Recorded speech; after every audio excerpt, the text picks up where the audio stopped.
The day's finally come! We're off to meet the Tsaritsa of Snezhnaya! What is she planning?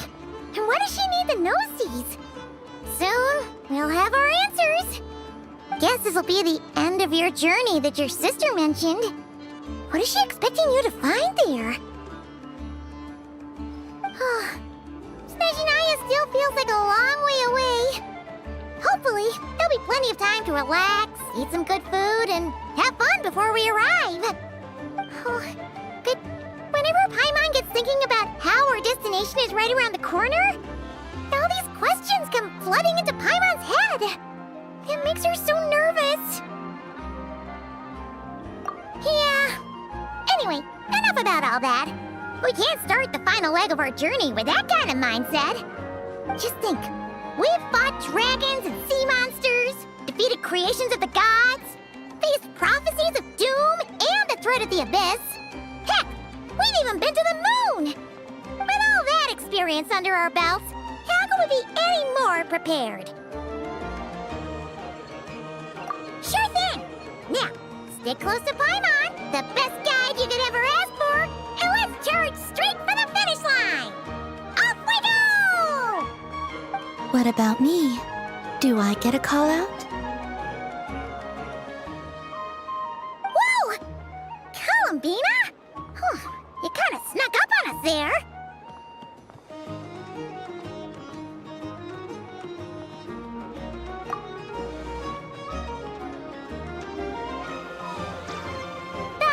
Don't look at Paimon!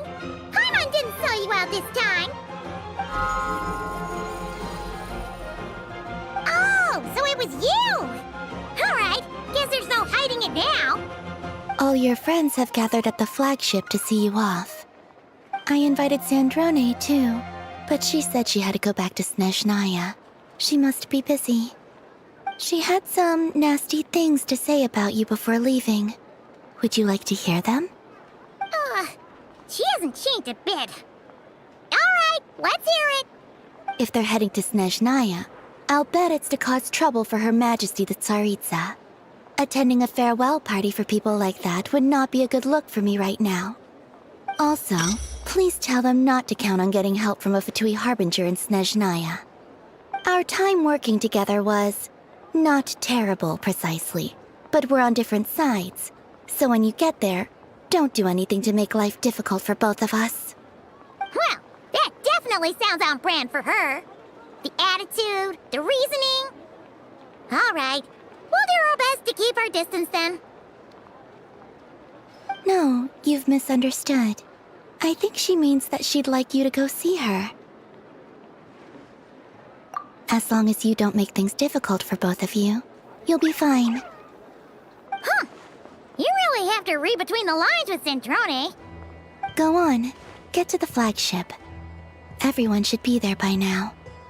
I told Lama that you once treated me to a truly unforgettable meal. Today, I want to return the favor. It's my gift to you. It's definitely nice to be treated, but hopefully by this point, you know that you don't owe us any favors.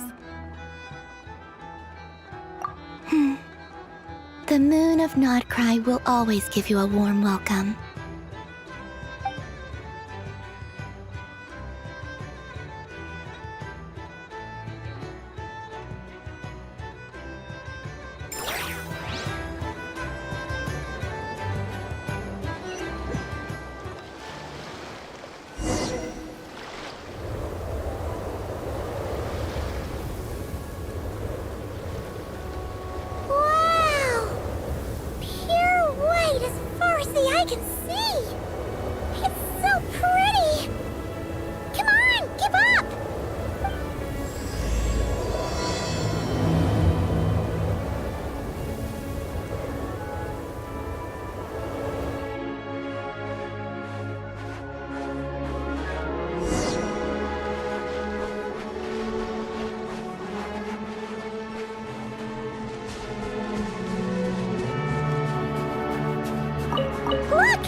dragons in Nod Krai. You know, just minus the effects of Kulaki. That's a sure sign that we're officially in Snezhnaya now.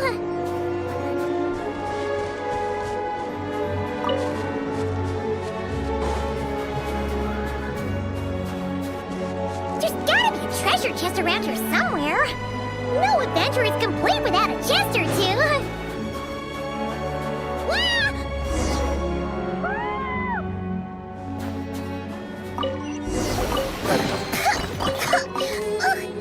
Paimon got a mouthful of snow. Ooh, it's so cold. Paimon's gonna snuggle up to you for a bit to get warm.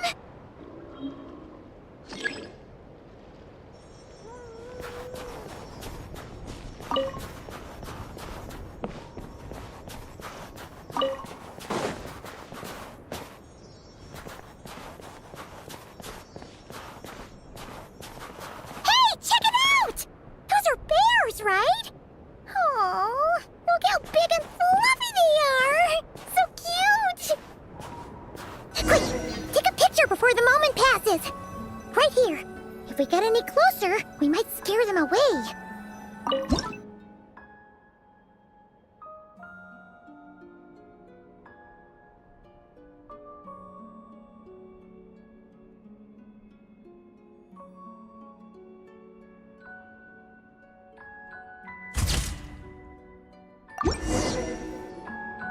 Let's see how your camera skills are these days. Whoa, wait a sec. Paimon sees something. Come on, quick! It looks like a train carriage.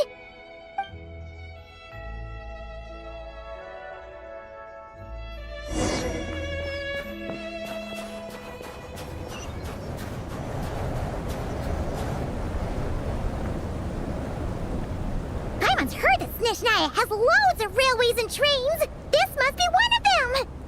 But why is it abandoned? Ooh, it's still so cold.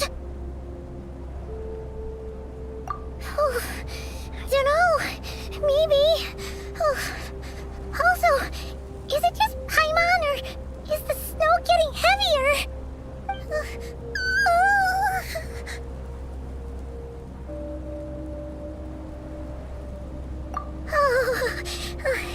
Thanks for offering, but this isn't just the weather. It's hard to describe, but Paimon feels so weird. She's never felt like this before. Everything feels heavy. Getting kinda dizzy, too. Oh, no need. Paimon's just feeling a little low on energy. That's all. It's nothing serious. Not worth ruining our travel plans over. Yep, sure thing. Snezhnaya, here we come!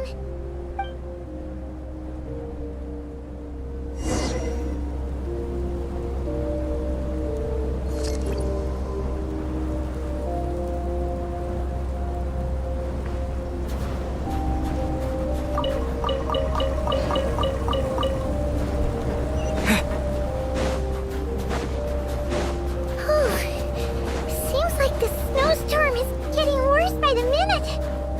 Paimon can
What is this place?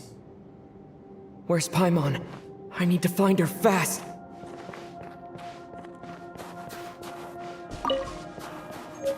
Paimon! Paimon!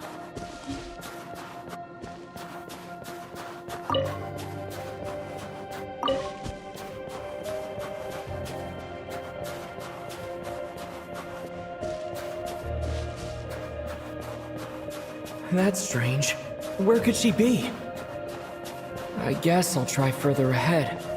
Hang in there, Paimon.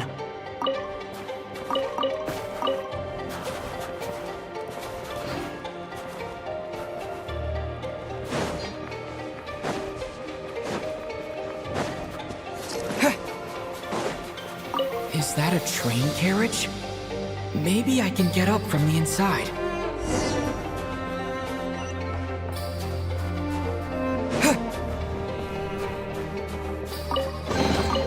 Is this an answer from this world?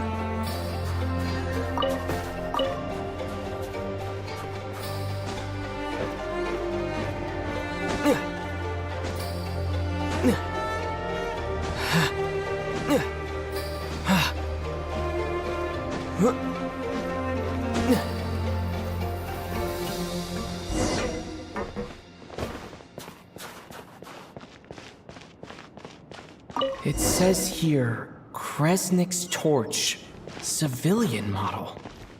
It's definitely getting a little warmer now it's turned on. I really hope Paimon's okay.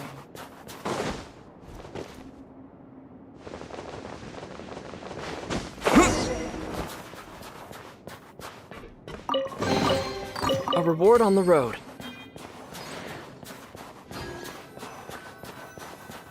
What was that strange sound? I can't tell if... Paimon? Paimon, is that you?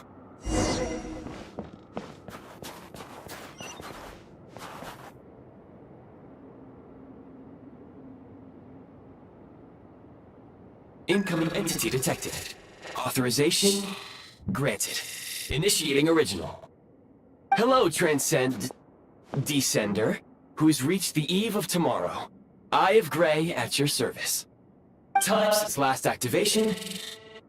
Time measurement unavailable due to the influence of... Anyway, it must have been a very long time. I was born to fulfill a mission. To reach tomorrow. To this end, I must... Strange. What was it? Wait, my body? Huh? Why is my body like this?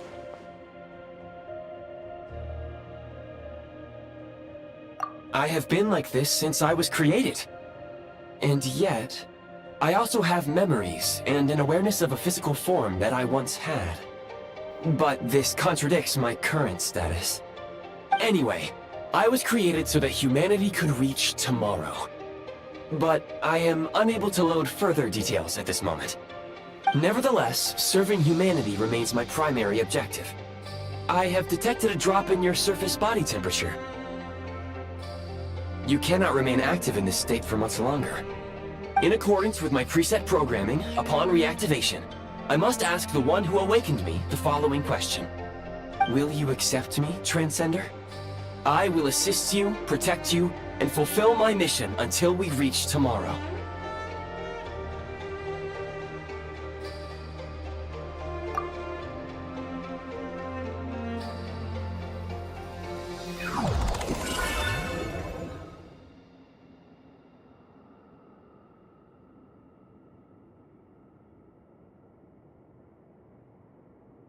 You have made a very wise decision. Now, I detected that you called out a name earlier. Presumably that of your missing companion? The name was Paimon. After helping you get out of here, I will search for a match in the nearby area and pinpoint their location. Merely the tip of the iceberg. Now that we have reached an accord, you will be my new user. May I ask your name? Very well. I will remember this name until the mission is complete. I need to... I need to recover my body, retrieve the power to unlock tomorrow, and help the suffering masses to reach the far shores where the empty Ark floats. I can sense my power scattered across this ice-covered land. I even have a vague sense of where it might be found. But right now, that is not essential. The key right now is you. You must survive and reunite with your companion.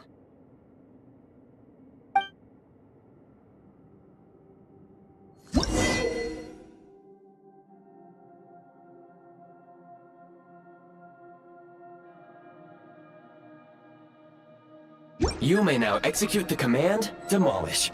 Use it to remove the prime ice blocking the path and obtain prime ice units. Prime ice unit count has been updated.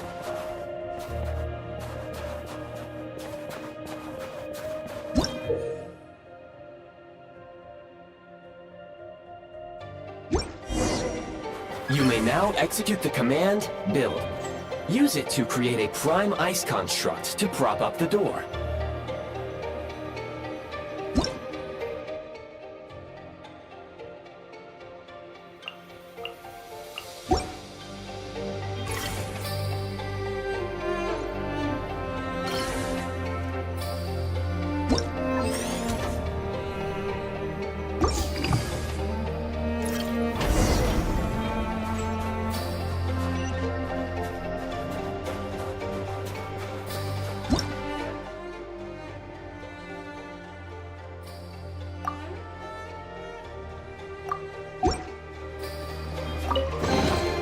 Is this an answer from this world?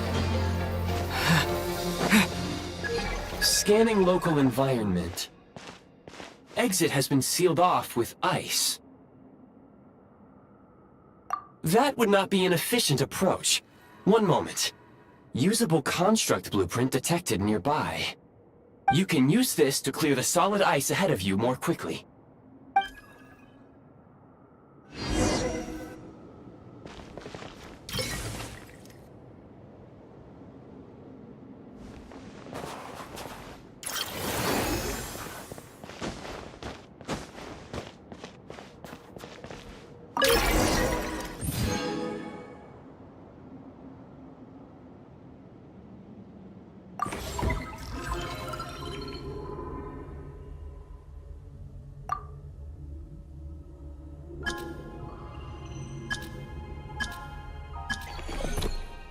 Construct blueprint added to records. You may now execute the command, Build Heat Source. Generate a temporary heat source to rapidly melt the solid ice.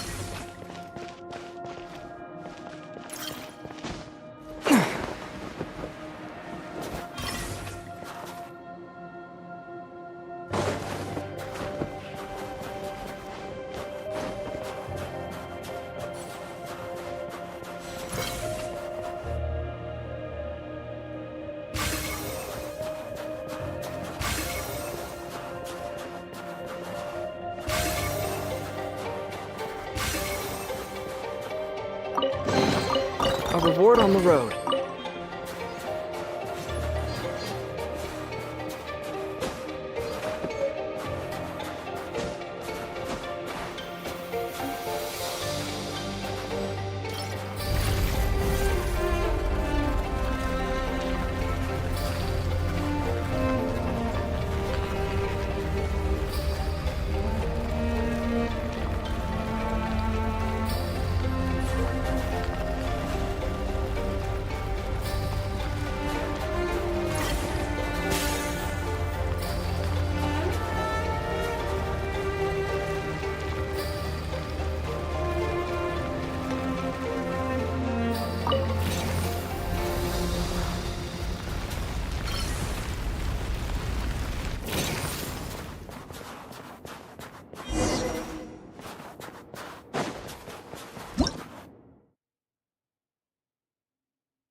I'll keep this close. My scan indicates the path is straight ahead. I recommend we proceed.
Kresnik Crystal located. Please collect at your earliest convenience. The recent construct you built provides highly efficient heating by utilizing the unique properties of Kresnik Crystal.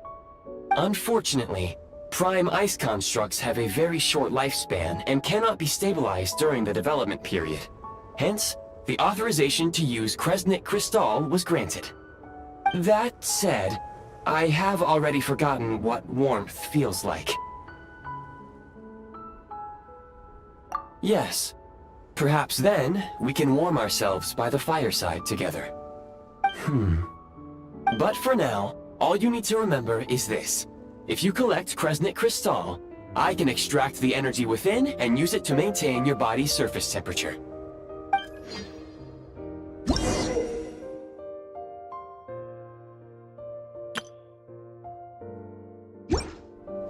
Low power. Please use Kresnik Crystal to replenish energy reserves. Signs of physiological activity detected in the distance. It is highly likely to be your travel companion, Paimon. Go. Go now. Be reunited and sing together. May all the people be united as one. May all of life rejoice in unison. Approaching the target location. Scanning for signs of life. Life forms detected. 2. Affirmative. However, that is not the reason for my confusion. According to my database, this location is a train station, meaning the number of life forms is unusually low. Real-time environmental data suggests that the train station may no longer be in use. But whatever the situation, please exercise caution.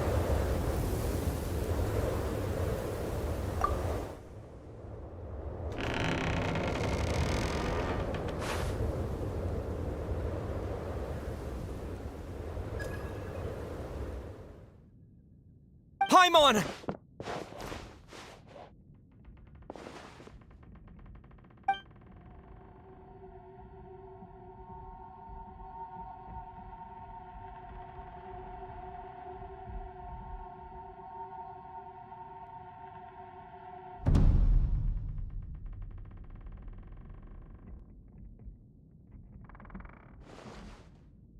Who are you? Don't worry. She's only sleeping. You must be the Traveler. She called your name repeatedly while attempting to battle her way through the blizzard. Newcomers to Snezhnaya struggle to adapt to the sheer cold at the best of times. Lately, even the locals are suffering, with a powerful monster having summoned a bitter snowstorm.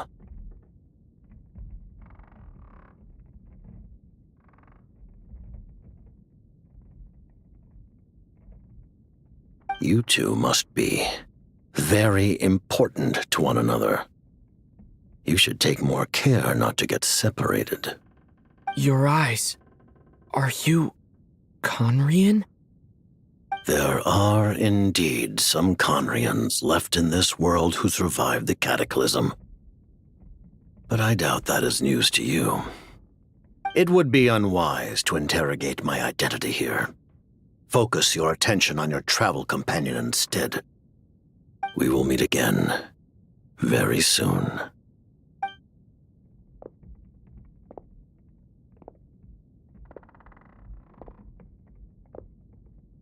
The unidentified subject has now left the area.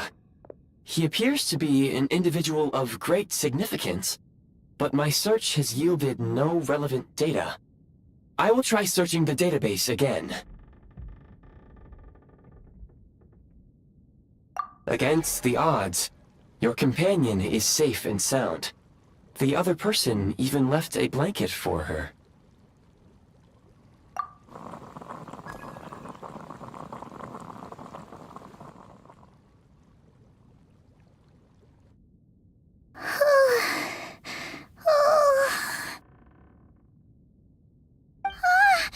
Traveler! Oh, thank goodness you're okay. Paimon was so worried. She looked everywhere for you. It's okay. Take it easy. Are you feeling alright? Pretty much the same as when we first got to Snezhnaya. Paimon must have caught a cold. She was feeling so faint. She just couldn't keep going any longer. So she had to lie down and sleep it off. Wait, where did the jester go? Yep, the director of the Fatui. The Jester Piero.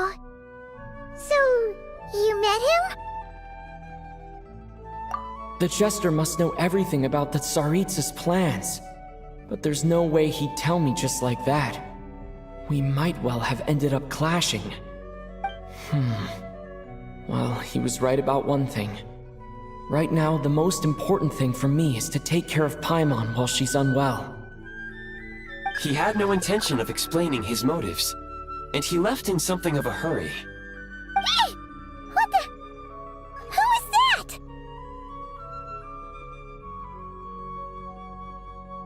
It looks like half a pair of goggles. How amazing! A self-aware, talking pair of goggles. Snezhnaya was once the land of the Fae.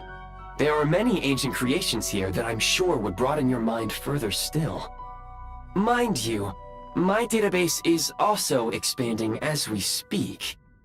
You must be a rare creature yourself. Oh, wow! Well, thank you so much. You've earned yourself some of Paimon's favorite candy. Oh, but by the looks of it, you probably can't eat that, can you? Goodwill detected. Instead of candy, perhaps I can suggest my preferred strategy. Please clean me regularly to keep me operating at peak efficiency. Oh, that makes sense. Every pair of goggles needs wiping clean once in a while. Sure thing, mister. Anyway, back to the jester for a second. Paimon's still confused about something. When he first showed up, he already knew Paimon's name. And he acted like he expected Paimon to know who he was, too. Paimon could tell that he was Conrigan from his eyes. And he definitely seemed like someone pretty important. But beyond that, Paimon didn't know anything about him. It was only later, after he rescued Paimon from the snow, that he properly introduced himself. That's the only reason Paimon knows he was the jester.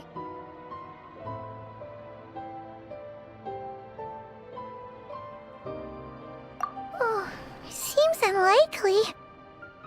He ran into the snow following the sound of Paimon's voice, with a really anxious expression on his face. He didn't act like someone who knew she would be here in advance. And after bringing Paimon here, he just stared out at the snow. He didn't do anything to Paimon at all. In fact, he barely said anything. Wouldn't even answer any of Paimon's questions either. Paimon didn't feel unsafe around him, and he didn't seem to have any ulterior motives. For all we know, he might have just ignored Paimon's questions so she'd give up and go to sleep. Please allow me to interrupt. Fatui and director are unfamiliar terms. May I ask for clarification? Wait, you've seriously never heard of the Fatui? Oh, they're like the Tsaritsa's inner circle. Really powerful people. And the director is their boss. Understood. Since they hold elite positions and serve their god directly, it stands to reason that they would conduct themselves with due decorum. I am inclined to agree with your assessment, Miss Paimon. I did not detect any ill will from the gentleman in question.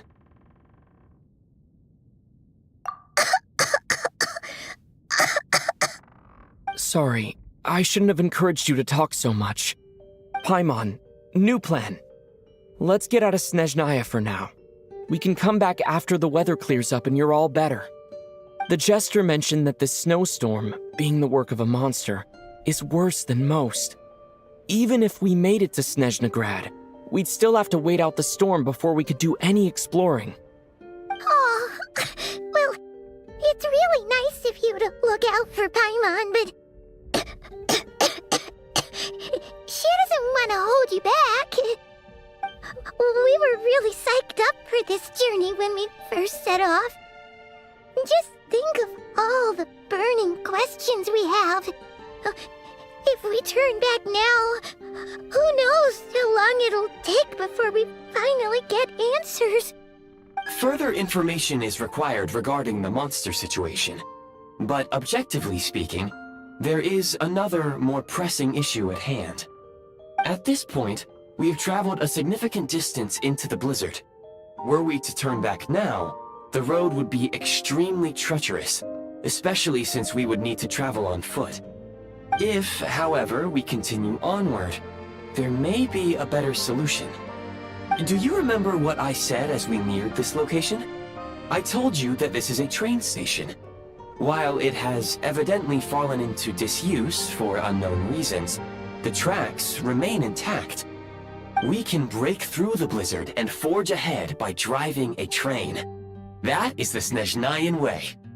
There is a small town up ahead, which would be the perfect place for Miss Paimon to rest and recover. Paimon thinks Goggles here makes a great point. Let's do that! Oh, come on. Don't worry. Think of all the traveling we've done so far. When has Paimon ever gotten sick before? Practically never. 'Cause she's in great shape. Sure, she's a little tired right now, but it's sure to clear up on its own. Affirmative. Should you ever need my assistance during your future adventures, please call for the Eye of Grey whenever you wish. Otherwise, I will remain silent to avoid causing any unnecessary distraction. Now, please follow me to the train tracks.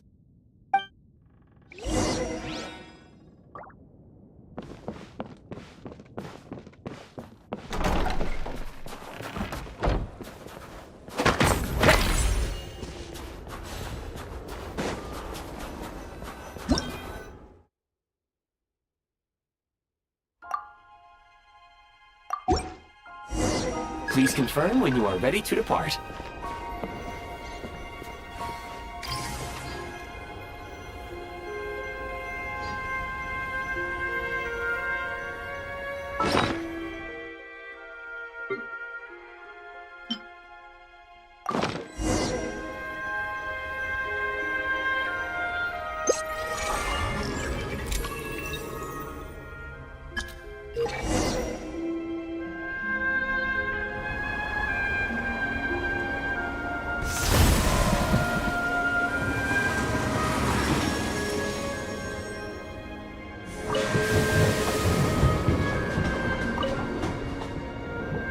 Heading north from here, we will soon arrive at... Wait, there's an error message. Could not detect clear tracks. What exactly does clear mean? Brace for impact, friends! Preparing to enter impromptu flight mode.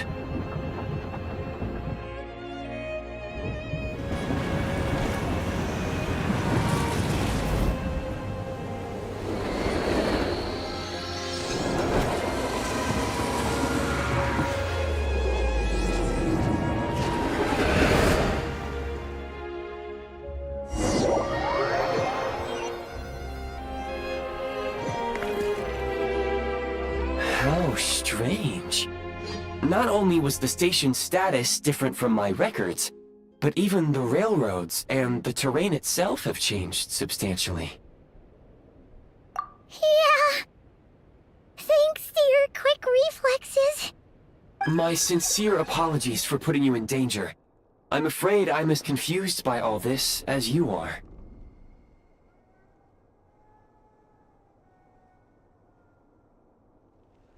Agreed. This is likely a consequence of outdated railroad data. The discrepancies between the old data and present reality are far greater than I anticipated. Fortunately, our crash landing has at least brought us much closer to the town. According to the data, anyway. Your data had better be right this time. I can assure you, it certainly is. Please look this way, and you will see a Kresnik's torch. It seems our ill-fated train ride was a blessing in disguise. We have taken the shortest possible route. Rest assured that I will take user preferences into account next time I plan a route. Next time, I will get it right.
Excuse me, is there an inn nearby?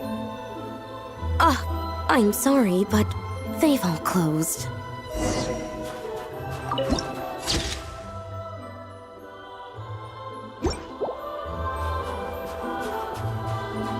Sorry to interrupt. We're looking for a place to stay.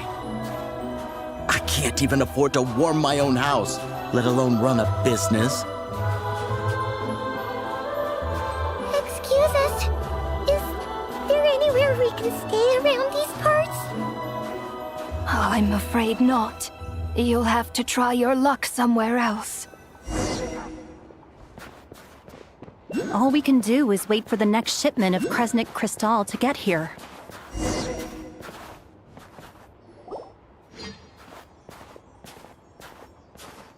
Hi there. Do you know if there are any inns still taking guests in this town?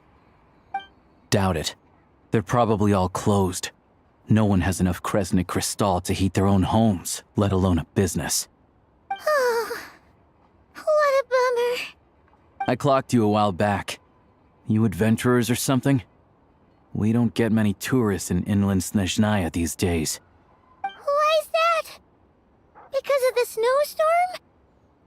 In part, but the bigger reason's Project Stuzha. Since it's Her Majesty's will, we have to put up with it whether we like it or not.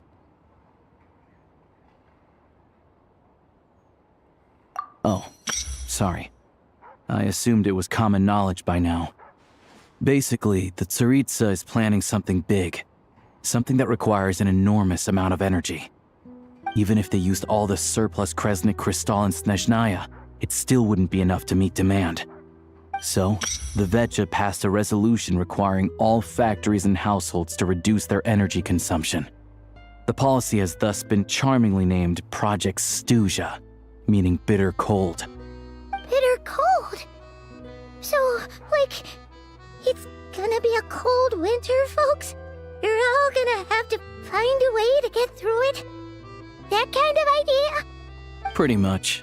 When you're broke, you scrimp and save. When it's cold, you huddle together for warmth. There's always a way to stretch things out to make ends meet. Trouble is, if you stretch someone out like an elastic band for too long, who knows if they can ever bounce back. You know what? Come with me, and see for yourself.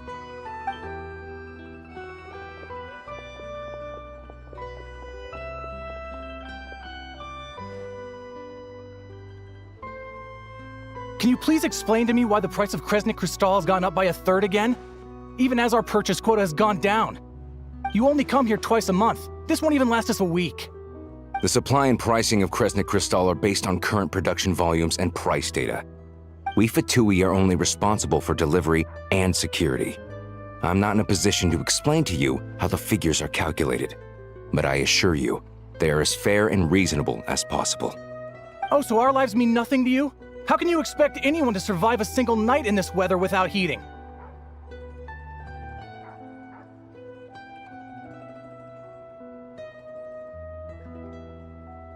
Since you insist on making me repeat myself every single visit, I will remind you again. There is no monopoly on the trade of Kresnik Crystal. You are free to purchase the shortfall from elsewhere on the market. What market? Nobody else is selling! And when they do, they charge 8 times the normal rate! It's robbery is what it is!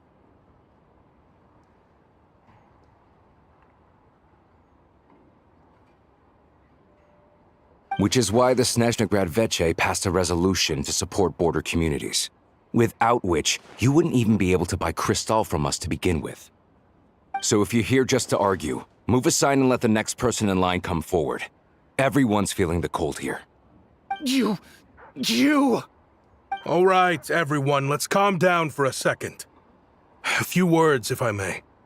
We're all subjects of Her Majesty the Tsaritsa, and I'm sure every one of us is dedicated to her great cause. We all know how cold it is. And the more it snows, the harder life gets. Everyone's struggling already. Let's not make things even more difficult for each other. But Liaison Shishkin, there's clearly something wrong with this quota. I have a family in Marepasak who tell me they can buy at least double our crystal allotment. Oh, believe you me, I had the same reaction when I first saw the numbers. Couldn't believe what I was reading. I even wrote a letter to confirm the true figures, but... I'm afraid the quota really is as low as you've been advised. Still, you must understand that calculating these energy quotas is a complicated balancing act. They have to factor in population, town size, industrial application. Our top priority must be to keep the largest Kresnik's torch burning continuously. Only then can we sell the remaining crystal for household use, and in doing so, we must make sure that everyone is treated fairly. As our Fatui comrades said, they are only responsible for delivering the goods. They need to keep accurate records, and they do not have any authority to modify the rates or quotas. That's right. Our duty is to do things by the book. Tell you what, listen. I know how anxious and upset everyone is. As a matter of fact, I was just discussing it with the mayor. What we can do is open the lower combustion chamber of the Kresnik's torch to the public. You can come to me directly to register, and I will allocate time slots accordingly. I can't guarantee there will be ample energy for household use, but we can at least make sure you'll be able to boil water and cook food each day. Let's hang in there and make this work together, all right? Fine. I don't see any alternative. So, this is Project Stuja in action, huh? Oh, no wonder nothing's open for business. People are barely getting by. You were looking for an inn, right? For your, Fae friend? Oh, Paimon's not a fae. Just Paimon. She must have caught a cold or something. We only just got to Snezhnaya, and we're still getting used to the climate. I have a small place in Stratomaros. I don't stay there very often, though, so it's pretty basic. But if you're not picky, you're welcome to rest there for now. It's not much, but I've got blankets and a warm fire. Are you sure? Oh, that's really kind of you. All right, then. This way. Hello, I'm Alosha. I'm a hunter. Though, if you've talked to any highwaymen, you might have heard a different side to my story. But anyway, let's keep that between us for now.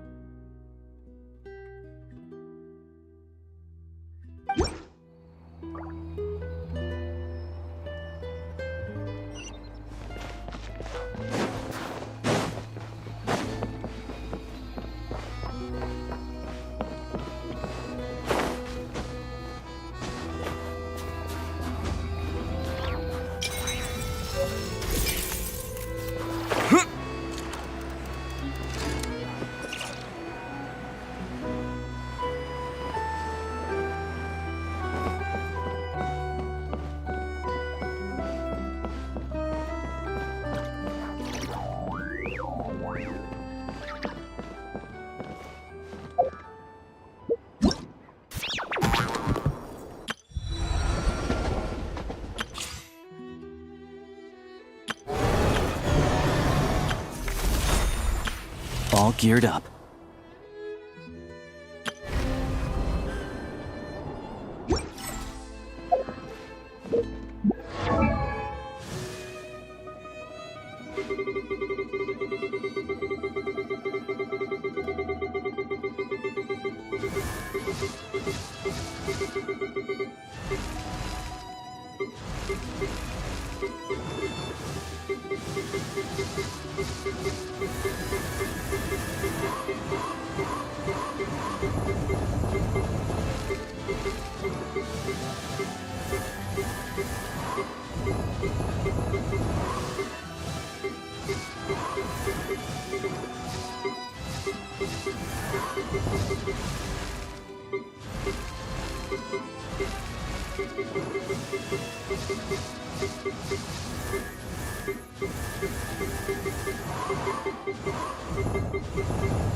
Oh, so cozy and warm. Paimon's getting nice and toasty. Oh, wait. Paimon only introduced herself so far, didn't she? This is Paimon's best friend, the Traveler. Good to meet you. I'm Alosha. Most travelers find the Snezhnayan climate to be a shock to the system at first. But as long as you keep yourself warm, you should be fine. Still, you should keep an eye on your condition. When people are too quick to dismiss a cold, it can easily end up turning into something more serious. Don't say that. Paimon's too young for chronic health issues. They aren't in town right now, and they won't be back anytime soon. The train station has been closed ever since these power shortages began. I do a lot of hunting, so I spend most of my time exposed to the elements. But even the animals wouldn't survive long in a storm like this, let alone a hunter. Nothing to do but sit tight in town until the weather improves. I get that you're in a hurry, but even if the station were open, that doesn't mean there'd be any trains. We could end up stuck here for a long time, I'm afraid. What? Your own train? Wait, hold on. That train? The one that suddenly fell out of the sky and crash-landed on the ice? Oh, we got lucky and found it in a cave. Oh, then our luck ran out and we had a little accident. Pretty crazy for a random find in the mountains. Well, as long as your train's good to roll, you might get to Snezhnaya after all. I've been doing some digging recently. Turns out, the real reason for the current energy crisis in Stratomeros is that some of the supply is being seized for a private stockpile. But to expose what's going on, I need to catch them in the act. So, I'm heading off to catch a rabbit. Huh? Wait, a rabbit stole the crystal? It's a figure of speech. Real rabbits couldn't pull this off. They'd prefer carrots to Kresnik Crystal anyway. Shishkin, Mr. Positive Attitude, let's all get along now, shall we? Him? Really? Paimon never would have guessed. Huh? You're coming with?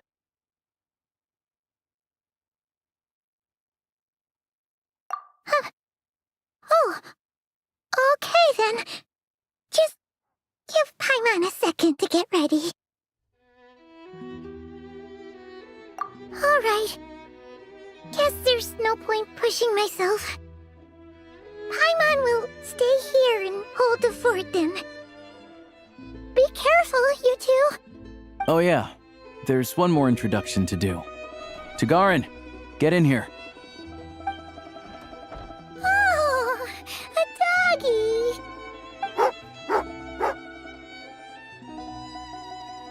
Oh, angry doggy. Oh, Tagarin doesn't like being petted then. He likes to think he's above that kind of thing. He's my hunting partner, so he'll be joining us when we head out. Carrots aside, we'll need to stay completely undetected. We can't risk spooking our rabbit, but there's no telling which burrow he'll scurry back into. First, we need to find a way into the train station and see if we can find any real freight data. Shishkin's figures can't be trusted. Then, we get Tugarin to catch a scent and find out which way the crystal went. What are you eating? Oh, check it out. When you're all out of carrots, try jerky.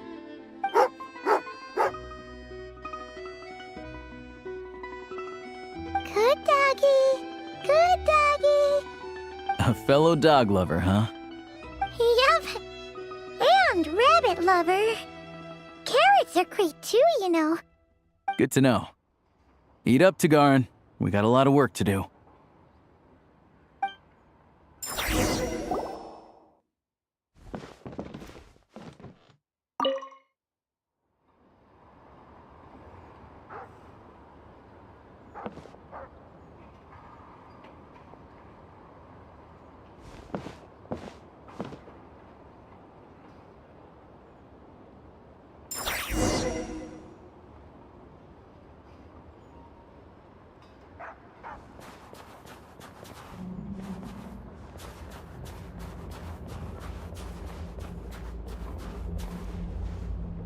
Wait.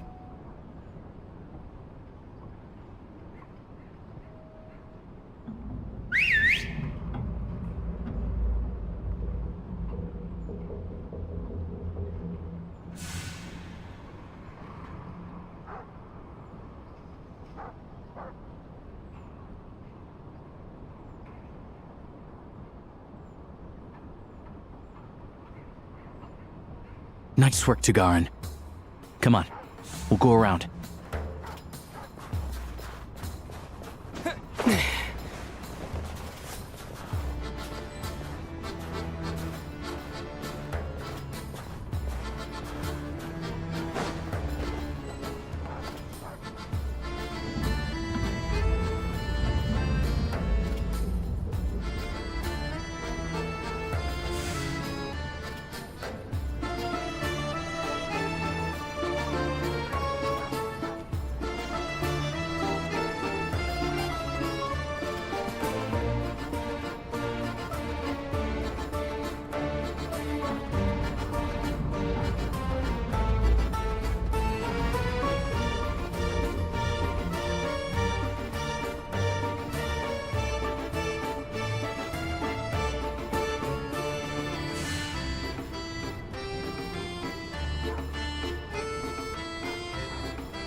This way. We'll enter from the upper floor.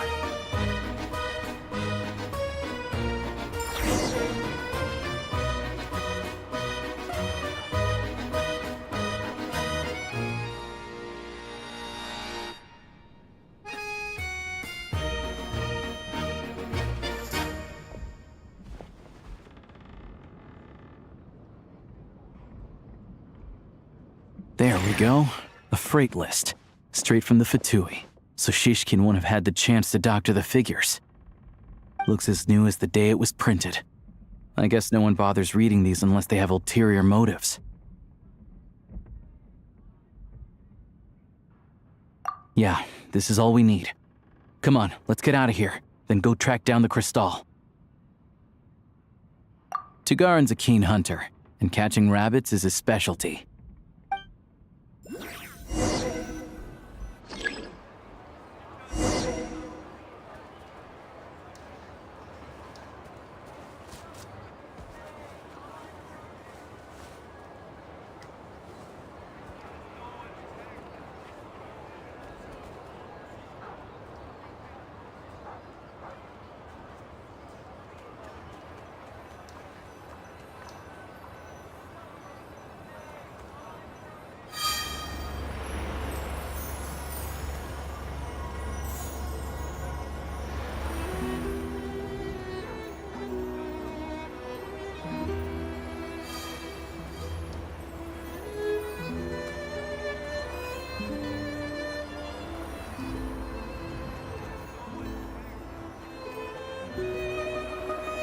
Anywhere there's a stove, there'll be the scent of crystal. That's normal.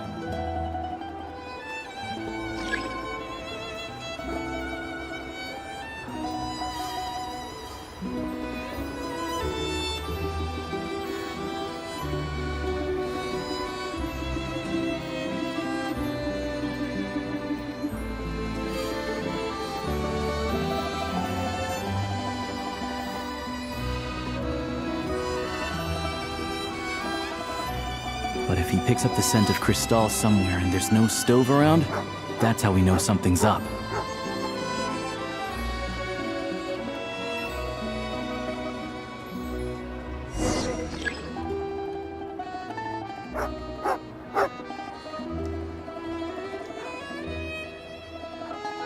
This must be the rabbit's warren. Good job, boy. Sure enough, there's a tunnel. You stay here and keep watch. I'm gonna take a look inside.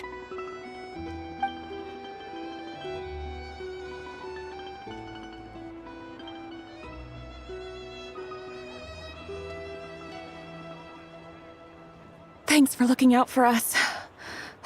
Things are getting tougher by the day. No need to thank me. It's my pleasure. Sure as Her Majesty the Tsaritsa watching over us, every sacrifice will be worthwhile. Let's grit our teeth until the blizzard passes. These days of hardship will be over soon. Maybe for everyone else, Liaison Shishkin, but for you, the hard times have only just begun.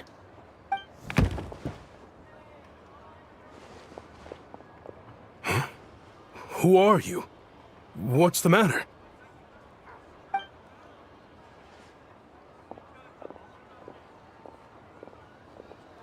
I just had a question for you. Why, when times are as tough as this, would someone hoard more Kresnik crystal than they could ever use? All the crates here are from the most recent shipment, but they weren't brought here for sale. Instead, they were secretly stashed away. Would you be able to shed any light on the situation, Mr. Shishkin? Me? Why, I have no idea. But look at how much there is. It's quite a godsend. Now there will be plenty to go around. This godsend was found in a cellar adjacent to your residence following a tip from Mr. Alosha. And this is only a fraction of what we found down there. We're still taking a full inventory.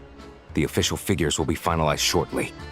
I've always been grateful for your efforts to mediate between us and the townspeople of Sretomaros. But now, Mr. Shishkin, it appears you were the source of the conflict all along.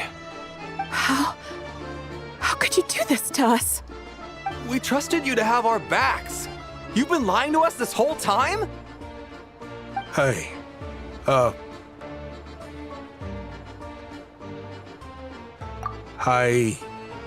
owe you all an apology. I'm sorry. I'm so very sorry. This isn't who I am. Please believe me, this was a one-time mistake that I will never repeat. We all know how difficult life has been since Project Stuzha came into force. Energy is an increasingly scarce resource. People everywhere are getting desperate, but some places have been hit harder than others.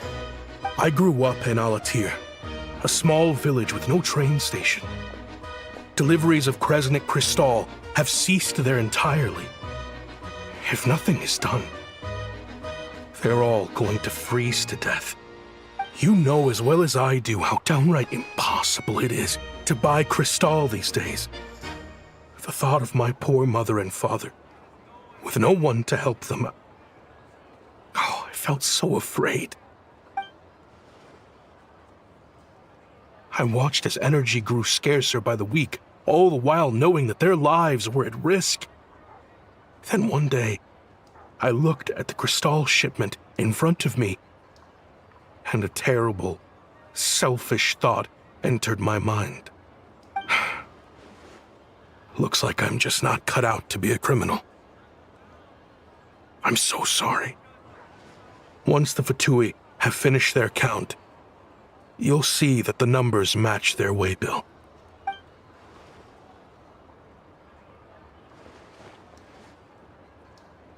I have the official Snezhnayan quotas here. Anyone who has already purchased energy, please make your way over here to correct your transactions. I'll make a batch purchase of Crystal worth 3 months' salary for you all to use free of charge. As for Alatir, I'll think of something else. You don't have to go that far. Yeah, owning up to your mistake is enough for me. You've done plenty of good for the community in the past. I'm not looking for a handout. Drop the act. You claim this was a one-time mistake, but the real reason there's only one shipment's worth of stolen crystal in your basement is that you have an accomplice. Reporting in, sir. We've conducted a full search of the mayor's house. As expected, we found many crates full of crystal, half of which were still in their original shipping containers. This wasn't your first time at all. You've been colluding with the mayor of Stratomeros for a long time now. The train station's currently out of service, but it does open for a short window every time there's an energy delivery. And every time a train pulls in, you're there on site to take inventory and oversee the workers unloading the cargo. The mayor handpicks said workers. Per his instructions, they transport the crystal by tunnel at night to the mayor's house, and he sells it out of town. But since he can't get the goods out of town by train, he had to arrange an alternative method of transportation. This meant slower sales, which gave me plenty of opportunity to catch him in the act.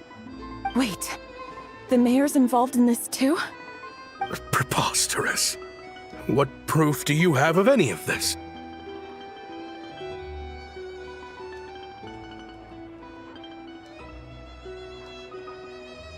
Basic math. I've spent a lot of time lately counting carriages as the snowstorm rages. Counting carriages? What? The energy consumed by a train depends on its total weight. And since energy is a limited resource right now, it's fair to assume that every carriage is packed full. So, if we take the energy required for the Kresnik's torch, add the sales figures you provided, then compare that figure to the train's theoretical cargo capacity, guess what? The numbers never match. It's always off by 1 or 2 carriages worth. This time, you set a new record. 3 carriages missing. You mean to tell me that you sat around outside, counting carriages, in this weather?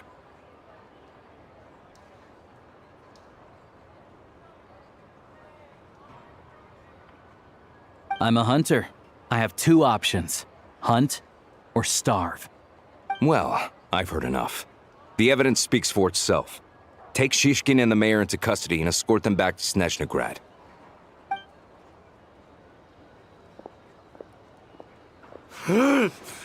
You cocky little brat, ruining my business. Just you wait.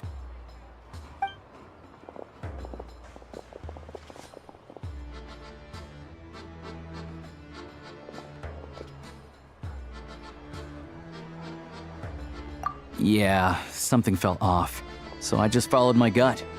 Math isn't my strong suit, though. I'm lucky my dad made me learn enough to get by, but all this number crunching was a million times harder than the aim and fire work I'm used to. Thank you for your assistance. You're a brave lad. Shishkin was quite the cunning criminal, as I'm sure you can tell.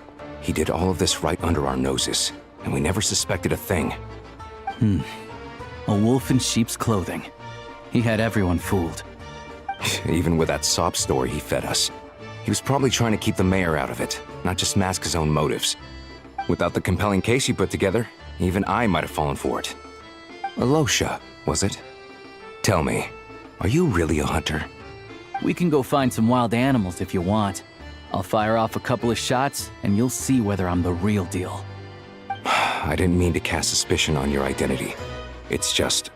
well, I'm sure you've heard of the Rokot. Recently, they've been recruiting people with your kind of talent.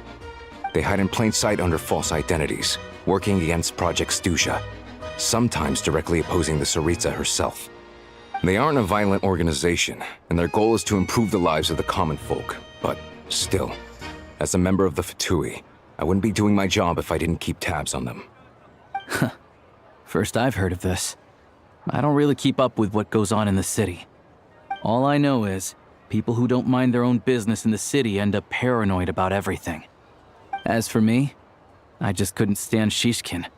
I'm from Alatir myself, and I can tell you, nobody's lived there in years. Why would an abandoned village need Crystal? Of course, no one really cares about the fate of that place. I'm guessing today is the first you've heard of it. I see. It does sound quite tragic. Really. Well, thanks again for your assistance, and your friend here too. I will report this incident to Snezhnaya. The Fatui will take over energy distribution until new officials are appointed. We'll also ensure that the train station resumes normal service as soon as possible. Looks like it's my turn to brush up on math now. I never liked it as a kid either.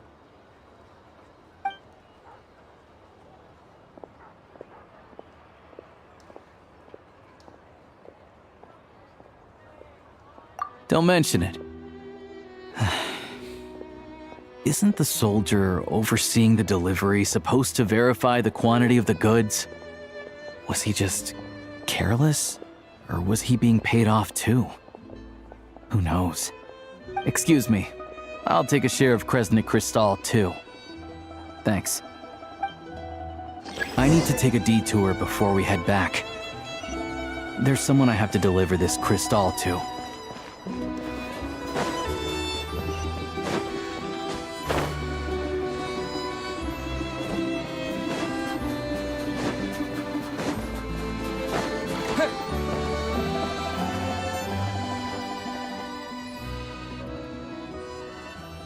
Hang tight for a moment.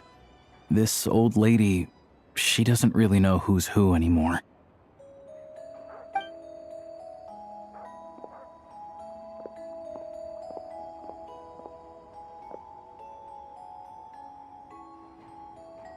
Oh, grandson. It's so cold today. You must be freezing. Ma'am, it's me, Alosha. Alosha? Alosha who? You know me. I came by earlier today. Cleaned the ashes out of your stove, gave you some warmer bedding, and washed your back.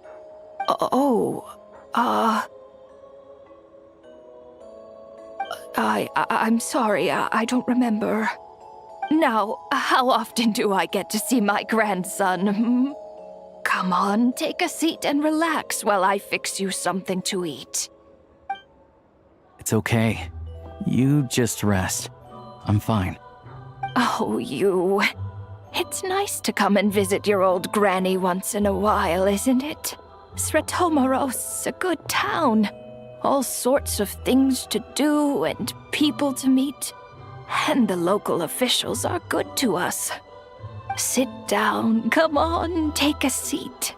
I still have some fruit left. Let me get it for you.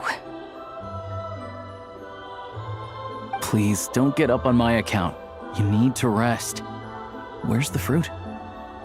Right under the basket by the door. Or maybe it was on the bedside cabinet.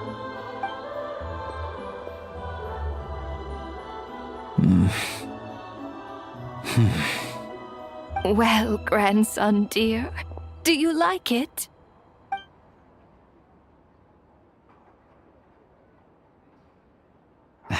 Very much, ma'am. It's delicious. Good, good. Wonderful. You don't need to save any more for me next time, all right? Fresh fruit is hard to come by at the moment. You should eat it as soon as you get it. Oh, I don't need it. I'm fine. But if you like it, come back for some more soon.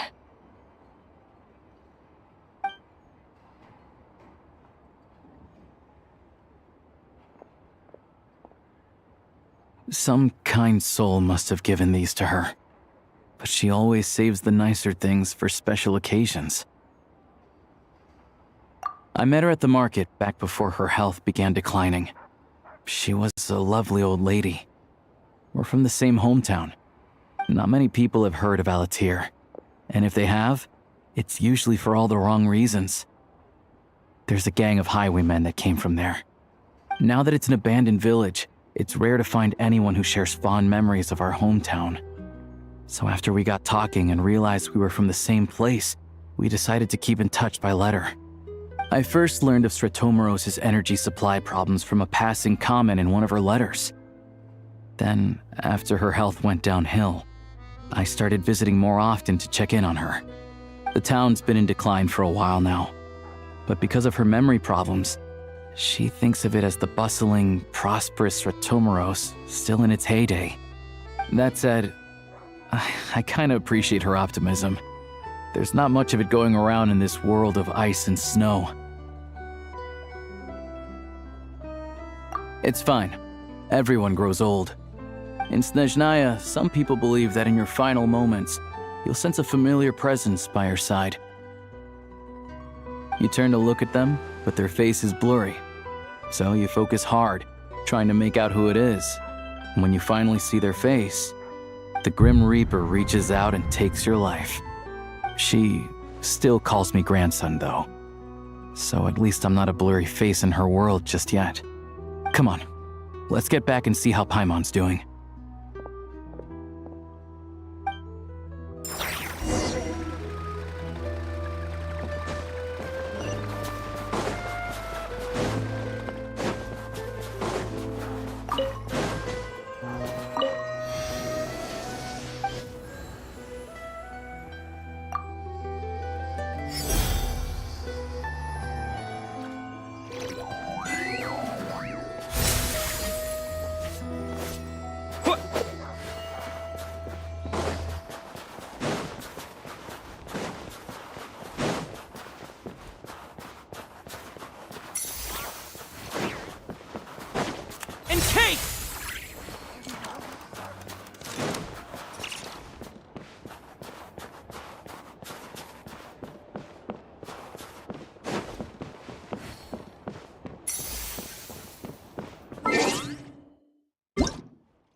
Paimon, we're back. Are you feeling any better? Yep. Paimon's not cold anymore, but she's still a little dizzy. Flying probably isn't a good idea right now. Paimon might lose her balance. But Paimon's sure she'll be fine. It's probably just from getting hit on the head by that pile of snow when we first arrived in Snezhnaya. Her complexion's looking much better. Let's keep an eye on her.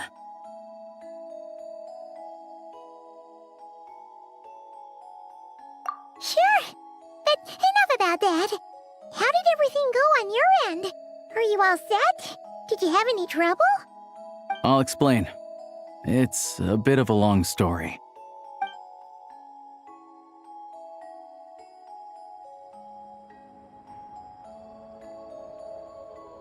Jeez, you guys got pretty busy.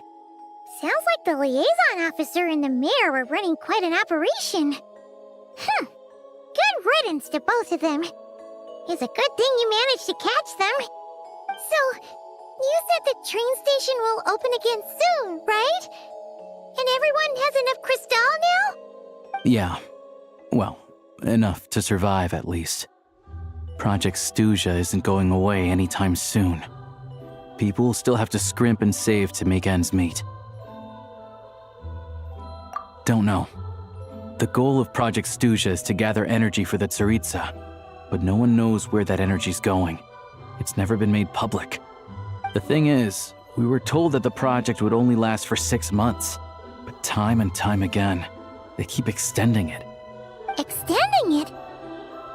Does that mean the Tsaritsa's plan isn't going very smoothly? That's what everyone suspects. In principle, any proposed extension needs to pass by majority vote in the Snezhnaya Veche. But even though opposition has been growing, any detractors end up caving in to political pressure from the rooster, Pulcinella. He's the chair of the Snezhnaya Veche and a key figure in the voting process. He has the backing of many powerful and influential people.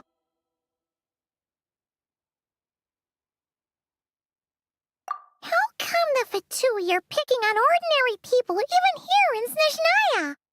I don't see it like that. Fundamentally, the Fatui will always think and act in the Tsaritsa's interests. But that doesn't mean they don't care about the plight of the common folk. The only reason Sir Tomoro still receives crystal shipments is because of a relief proposal put forward by the rooster himself. Then there's the Fatui soldiers providing support in every corner of the nation. Even the Northland Bank provided some mora for disaster relief, and they're as conservative and indifferent as they come. It's just that the rich and powerful in their fancy palaces live in a completely different world from us. There's always going to be some conflict when those worlds collide.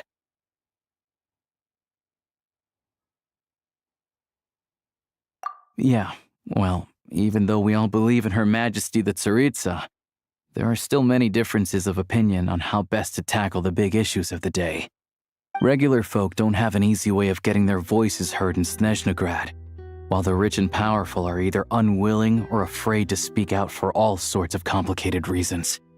The Rokad provides the disaffected with false identities and an outlet to vent their frustrations.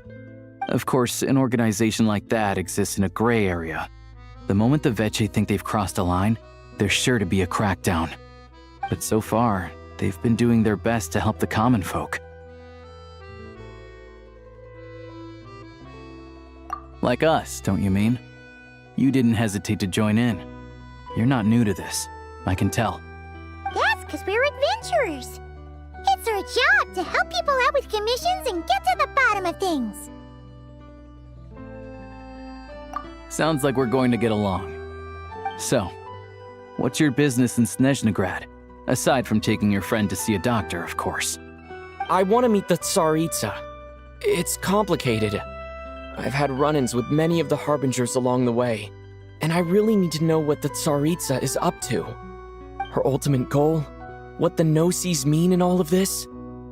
Since I've made it this far in my journey, I have to find the truth, whatever it takes. Wait, so... no way. Are you who I think you are? Sounds like you've heard of us then. We're getting more famous by the day. I didn't realize I was in the company of giants. Honestly, we're all as curious as you are about what the Tsaritsa's planning, and why it has to involve us freezing to death in the snow. But getting in the same room as her won't be easy. The common folk aren't permitted to meet her at the best of times, and right now, she's probably not even in Snezhnaya. Word is, she's heading east on a campaign to slay a monster. Yeah, so you've heard of it. A wild, unpredictable monster with the power to summon snowstorms. It also absorbs everything around it into its body, so it's growing constantly. Now it's so big that the Tsaritsa has deemed it the #1 threat. Luckily, as it grew, it became increasingly less mobile, so it doesn't pose an immediate threat to this town or to Snezhnagrad. I'm sure that Tsaritsa and her personal guard, the Druzhna, won't have any trouble defeating the creature between them. It's just a question of how long it'll take. Suffice to say, you won't be seeing her anytime soon. You'll have to wait until she gets back.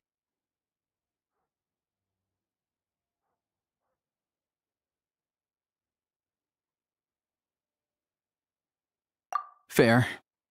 Well, the Fatui will be taking over management of the train station for the time being. Things should be up and running by tomorrow. Once it's open, we can see about getting your train towed to the station. Whoa! That's gotta take a lot of manpower. Are you sure we can talk them into it? The Fatui aren't exactly spotless in this whole mess. Plus, we helped them out. Should be easy enough to negotiate. As far as I know, all the paperwork is dealt with upon manufacture. I've never seen anyone check it, so I wouldn't worry. Having a train makes everything much easier. We'll reach Snezhnagrad in no time. I need to head there myself anyway. Got some game to trade for Mora. I know a good doctor in the city. I'll introduce you when we get there. Oh, thanks so much. Let's get a good night's sleep ahead of our big trip tomorrow.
Drive carefully, all right? You don't want to end up in this situation again. Also, I don't think I've seen a train like this before. Is it a new model or something? Not a fan of small talk, are you? Anyway, take this. It's an up-to-date map of the Snezhnayan rail network. All the track switching is automated, so as long as the train's moving, you don't need to worry about collisions or anything. We'll leave you to examine the train's conditions yourselves. Fingers crossed nothing's broken. I doubt Sir Tomaros has any engineers with experience working on this model. Shouldn't be a problem. Thanks for everything. All right then. Have a safe journey. And make sure to check everything's working before you set off.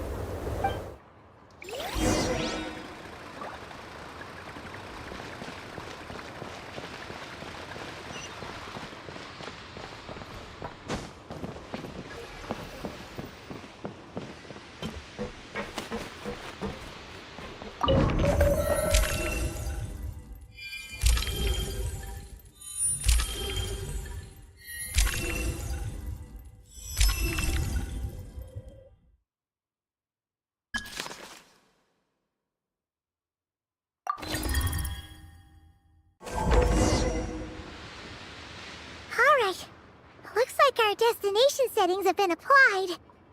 Let's give this thing a final once-over and then head out. Goggles, your time to shine. Affirmative. Running vehicle diagnostics. What's this?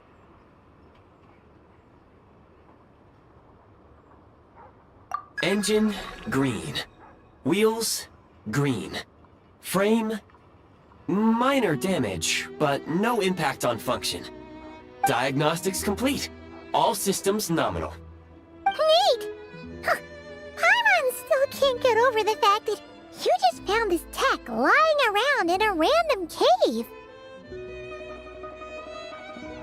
I've lived in Snezhnaya my whole life, and I've never heard of an interactive, talking train autopilot.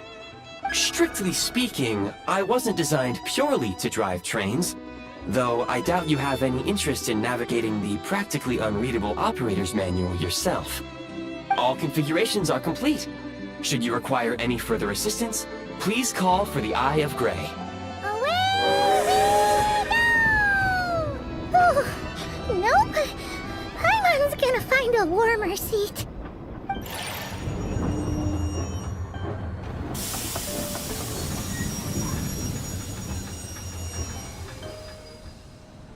Huh? What's going on?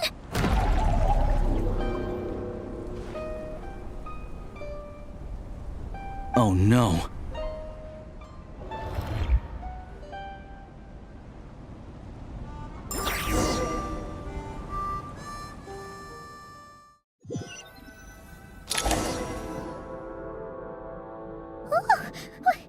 What is this place? Traveler, are you okay?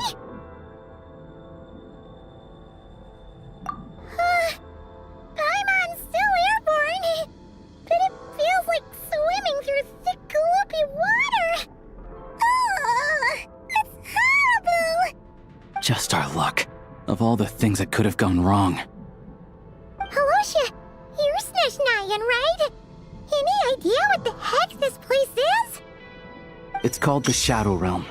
A place where no wind blows, no light shines, and no elemental energy flows. Even time itself doesn't exist here. It's a world where everything seems to come to a standstill. I've only seen it a few times before, and this is my first time inside. It's a dangerous place. Most people who get sucked into the Shadow Realm are never seen again. And the few who do make it back, they're never quite the same. Huh? Then what the heck do we do now? Oh, maybe Goggles knows something. Goggles? Great! Now we're done for! Hold it together. Let's not get ahead of ourselves. I heard a story once about the world of shadows. If it's true, there's a way to escape. We just need to find the exit. Come on, let's explore.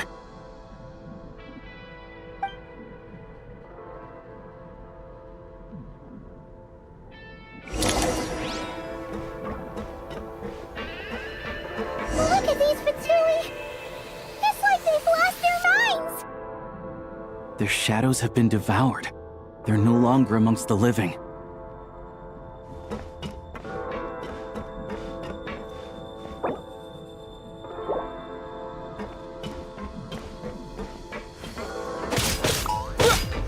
I can't channel elemental energy here. I have a few gadgets that still work.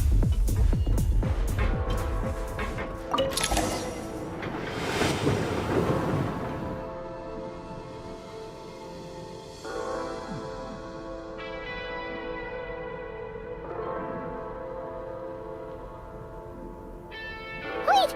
What's that blue thing? Is that... Goggles? Guess we'd better find a way over.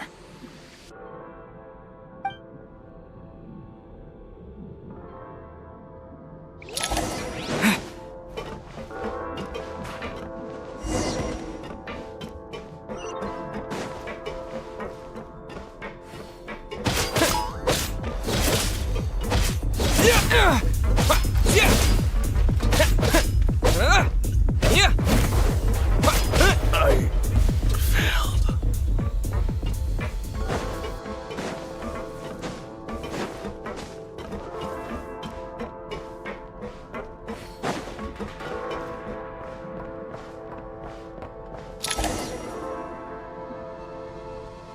Goggles! Hello. I am glad to see the three of you safe and sound. For now, at least. But things aren't looking too good. Correct. We are now inside what is known as the Shadow Realm, the darkest space in the shell. where even the Most High is loath to cast its gaze. Time and space hold no meaning here. It intersects with the world of the light realm only rarely, like an air bubble that rises to the water's surface. We must leave this place before it sinks back down into the depths once more. Sounds like you have a plan. Yes. In fact, the very purpose of my creation was likely to... from the Shadow Realm. It appears that key data is currently inaccessible, but now is not the time to resolve that problem. I have marked the exit to the Shadow Realm for your convenience. In addition, I have prepared some equipment to aid you as you traverse the Shadow Realm, Traveler. It may well be one of my core functions. Scan complete. Construction in progress. Activation code? We once peered into the past from the ruins of the Shadows. This is what remains of the Golden City, Hyperborea.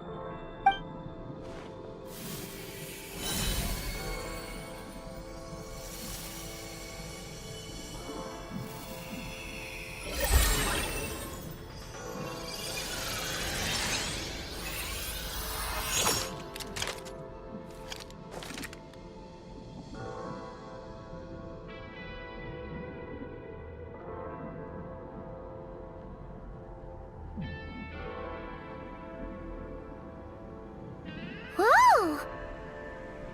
Now go. Arm yourselves with weapons of the spirit. Bring down the walls of the stronghold, and extinguish the flaming arrows of the wicked. Is this a gun? In the Shadow Realm, where humans cannot channel the elements, there once was one who, after much research and many attempts, found this to be the most effective means of attack. Let's go. We don't have much time.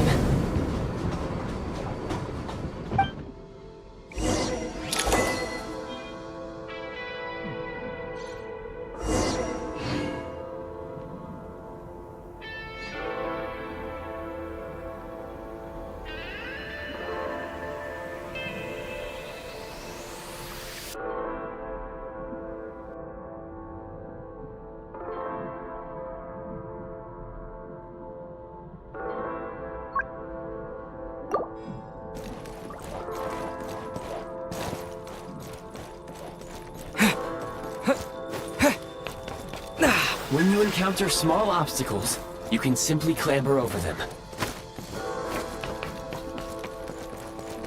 You can slide to navigate through low, narrow tunnels.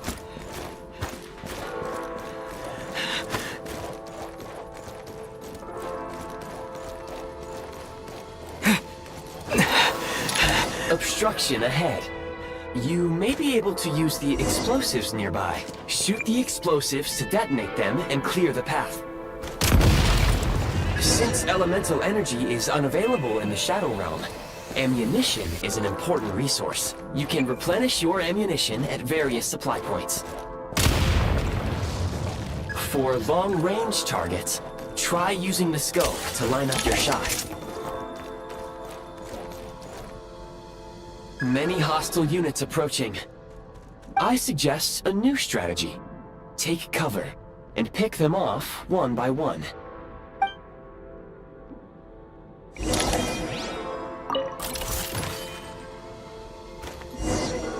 Close it! It's down! Can't take much more!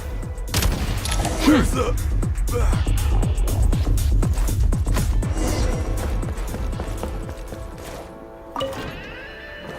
More enemies detected.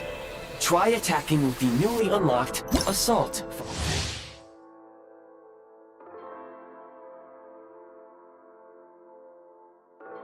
Function.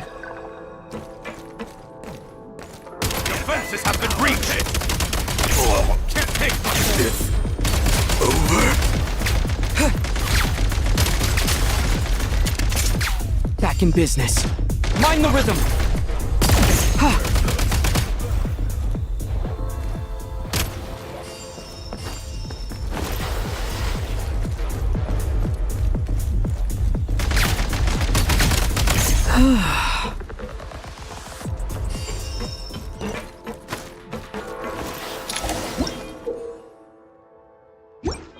Aim at the freeze mark and pull the trigger to move using the rope.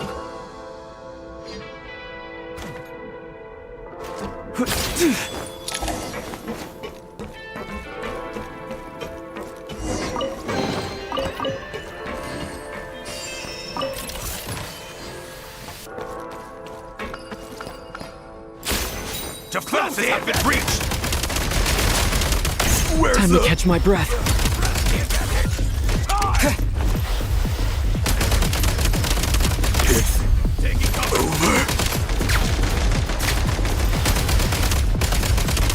Where's the... Need a refill! Can't take much. Mind the rhythm! Scare me! Some supply points can restore a small amount of stamina. Press on.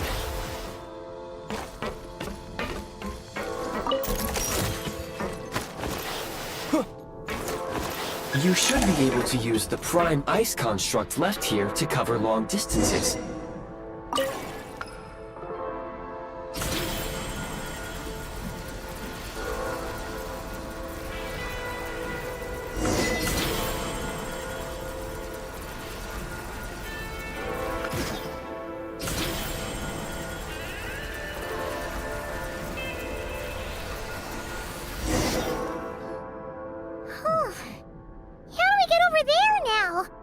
I recommend using this grappling gun.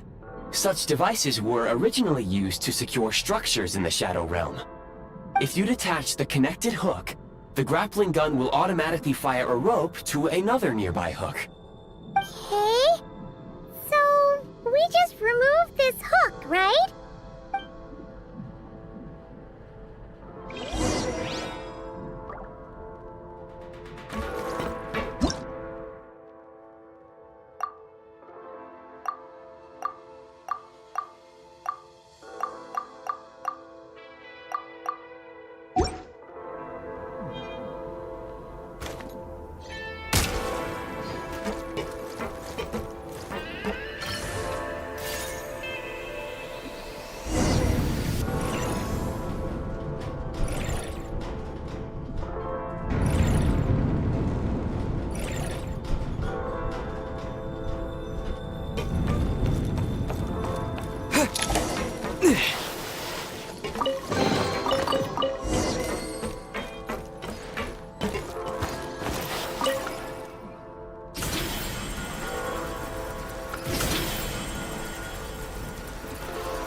Barriers have been breached!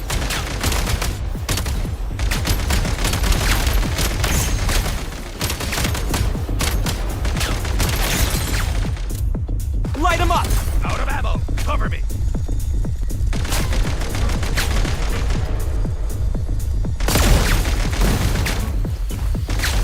Sprint at the prime ice launcher to reach high places with ease.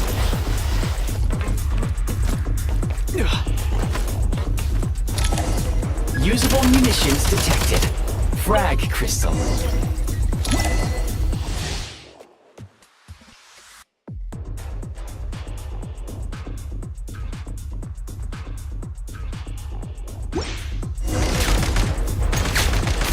Try this! Demolition time! Frag out!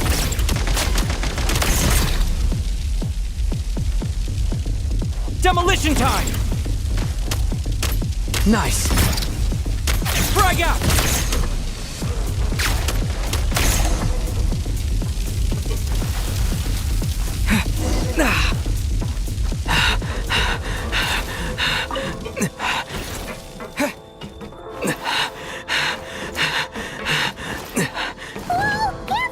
Shift your center of gravity and slide down.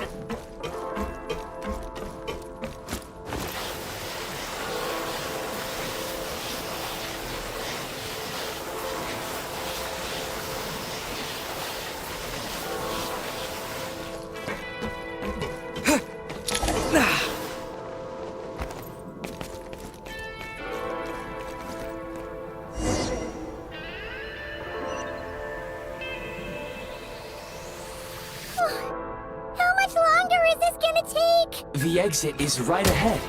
We are very close now. However... It's like they're trying to keep us trapped here. That platform and the carriages are swarming with undead Fatui. Guess we gotta storm through.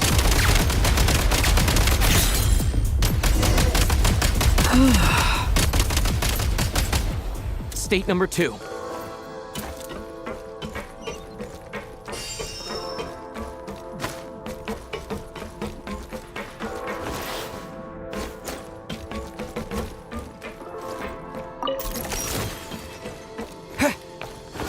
Time to catch my breath.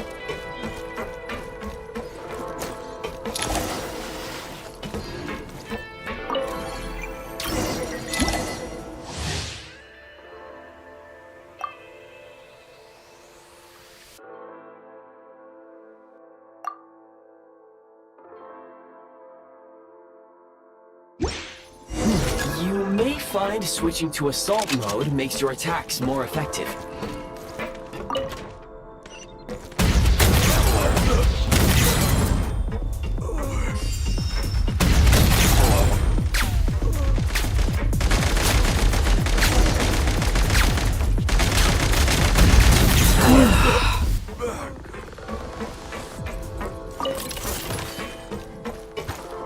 Need a refill!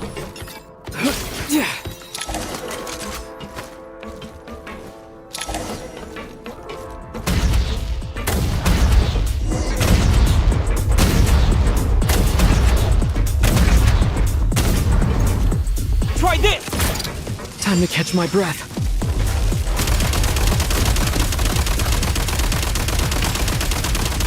Need a... Come on! We're almost there!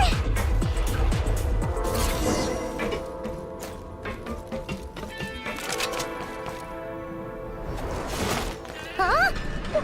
Why is everything shaking so much? Looks like the Shadow Realm is about to sink back down into the depths. The exit is right here. You mean this weird bubble thing? Wait, how exactly do we... No time to think. We just gotta go for it.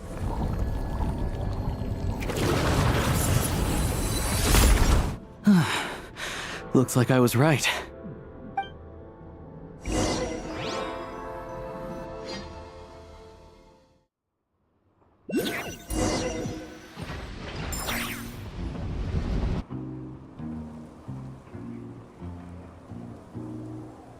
I can't believe the Shadow Realm manifested right on the railroad tracks.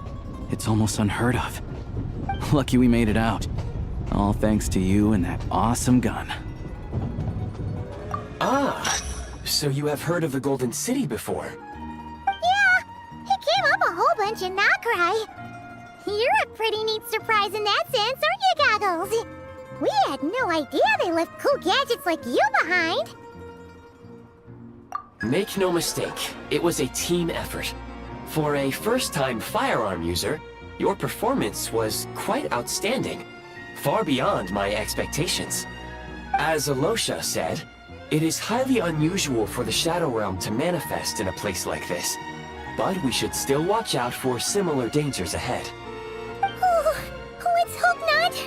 If anything else goes wrong with this trip, Paimon's gonna have train trauma for life. The Shadow Realm can appear anywhere, not just on the railroad. I am simply advising that we take sensible precautions. Now, if you wish to further calibrate and upgrade your firearm, you may do so over there, provided you have the necessary components. Please take a moment to catch your breath while I repair the body of the train. Amongst other things, this will ensure Paimon is a little warmer while on board. Oh, thanks, Goggles. You're a trusty train conductor. Well, maybe trusty isn't quite the right word, considering.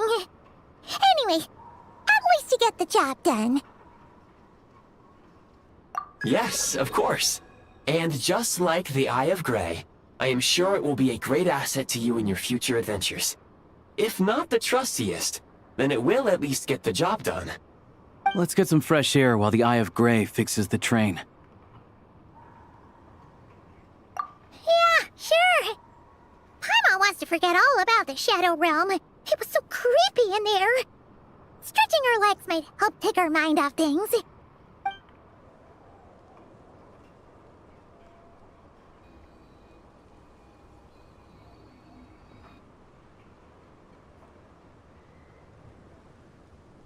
It's so quiet here for a train station. Not a person in sight. Just abandoned houses.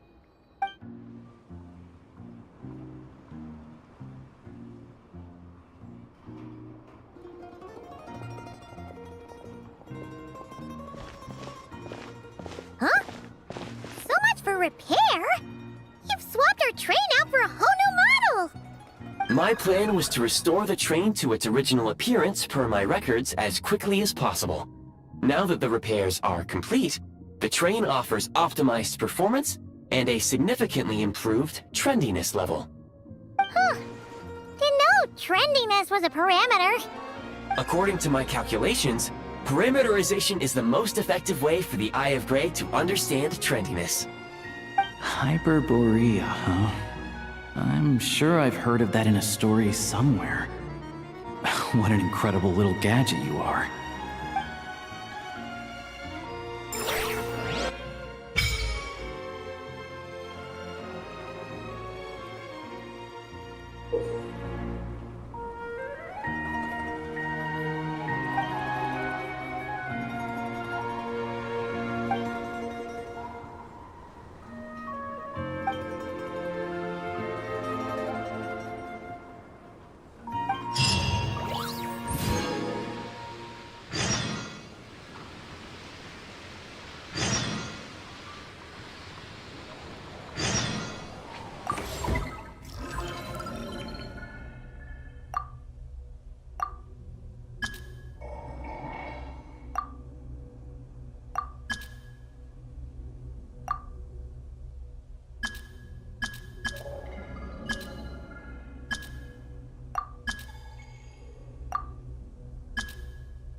might want to avoid looking down if you're afraid of heights. No, it's not that. Paimon's just praying that we don't have yet another accident.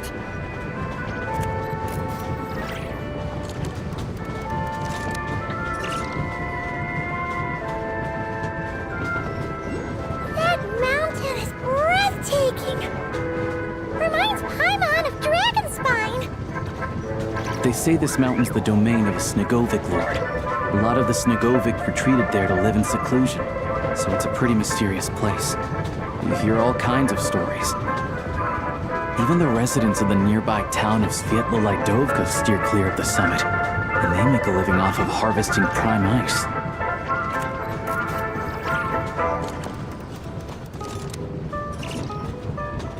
Look, Snezhnagrad's just up ahead.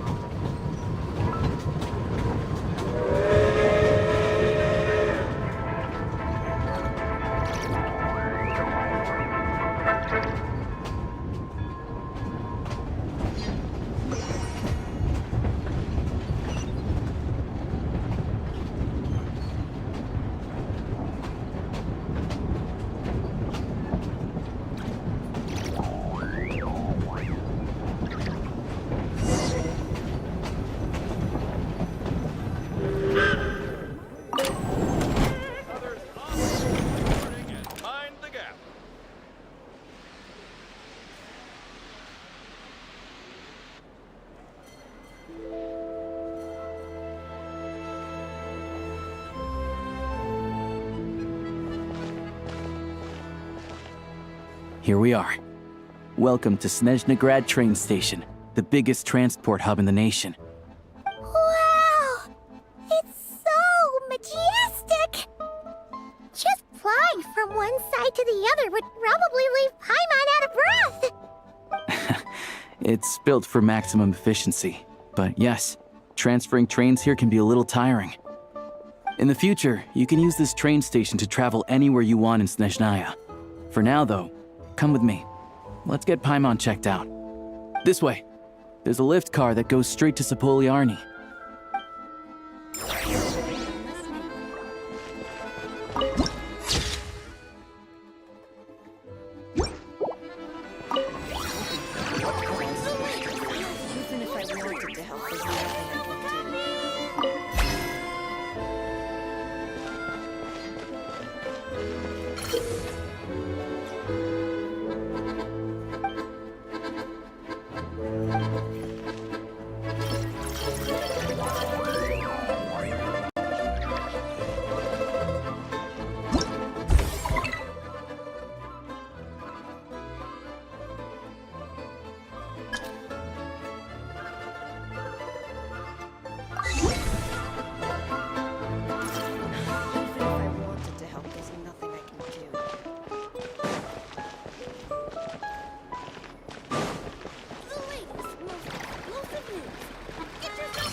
Are about the same height as Paimon, but it looks like they can't fly. Those would be Volkudlak and Domovoy. You'll also see the winged Vila and the snowborn Snegovic, amongst others. No wonder. We'd heard that Snezhnaya used to be the realm of the Fae. Paimon can really see it now.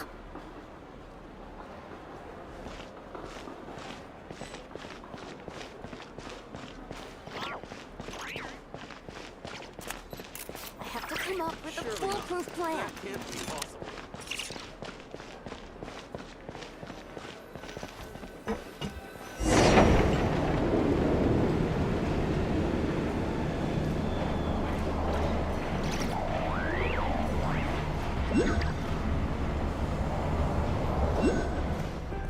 To the left is the market of Zolny. They sell everything there. You can often find some nifty little trinkets. To the right, you'll see the Korolievsky Theater in the distance. Wow!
Snezhnaya is stunning! Seeing it with our own eyes makes all the trouble we went through to get here worth it! I found it pretty stunning when I first came here too. But I soon found out that stunningly beautiful means stunningly expensive. The prices here are crazy.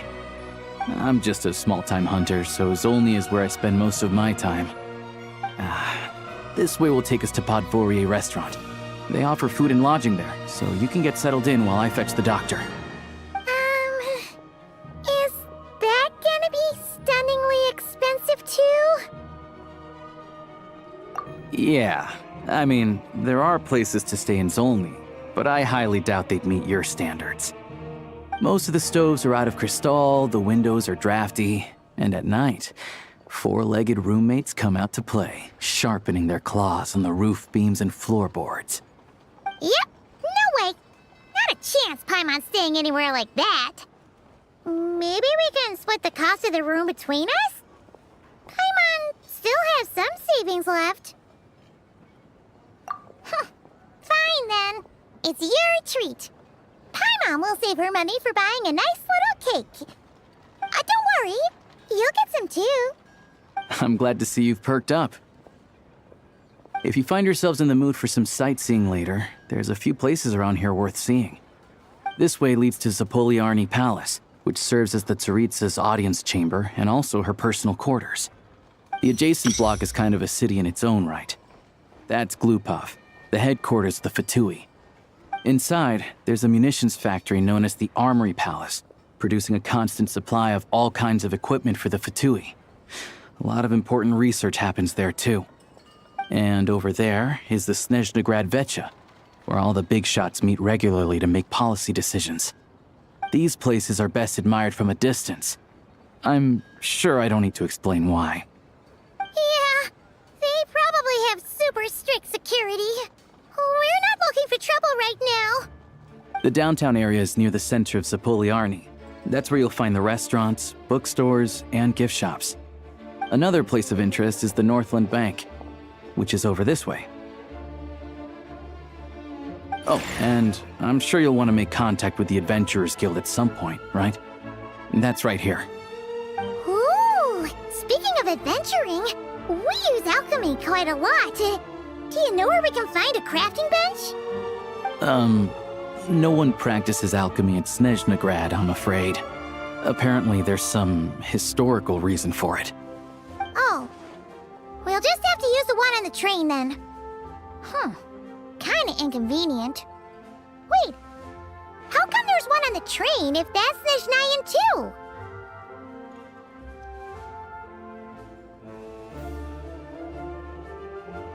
Yeah, I don't know. Not my area of expertise. Still, I wouldn't say the absence of alchemy makes life here any less convenient. Anyway... Finally, there's Zolny in that direction. It's mostly residential buildings and factories, but there's a few shops too. Worth a look around if you're interested. That's about it. You guys go ahead and get checked in while I track down my doctor friend. Sounds good. Thanks for all the recommendations. It'll be good to get out of the cold wind. Paimon's starting to feel another headache coming on. Podvorier restaurant is right this way.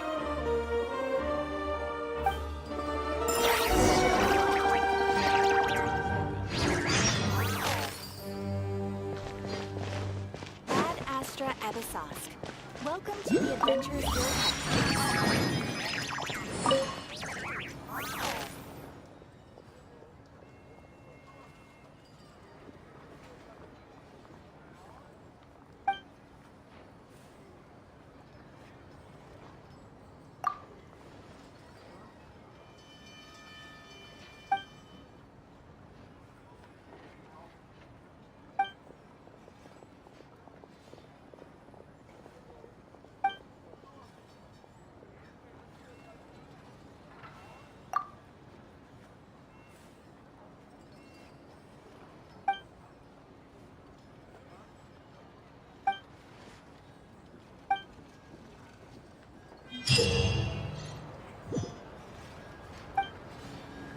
Ad Astra Abyssosque.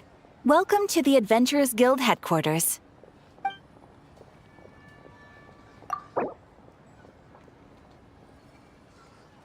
Thank you for completing today's commissions. Here is your reward.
Use every Snezhnayan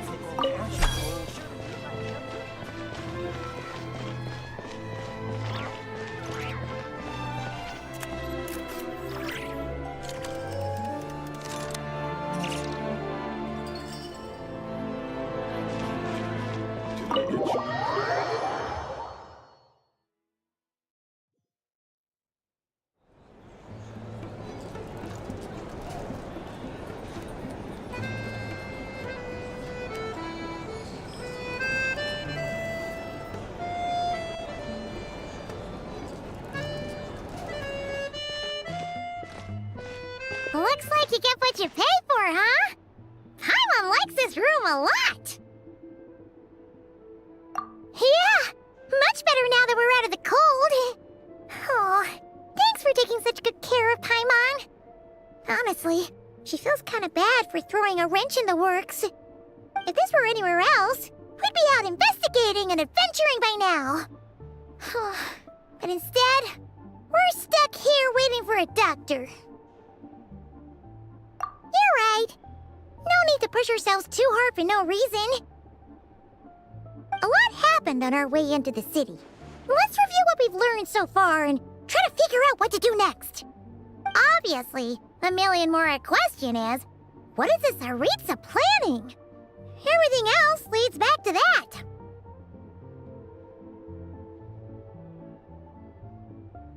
Sure was. And so far, we've learned that in addition to the 7 Gnosis, her plan also requires a ton of energy. But we won't get to see her anytime soon. Alosha said that she went east to fight that big monster. It must be a pretty powerful one if it can blanket the whole of Snezhnaya in a snowstorm this awful. To be honest, what we're really lacking right now is information. The kind of information that only the higher-ups in the government would know. Not word-on-the-street type of info. Paimon can think of a few people who might be able to help us. But... Right! And when we left Nod Krai, Snezhnaya specifically left a message reminding us which side we're on. So... it's unlikely they'd tell us anything confidential about the Tsaritsa's grand plan.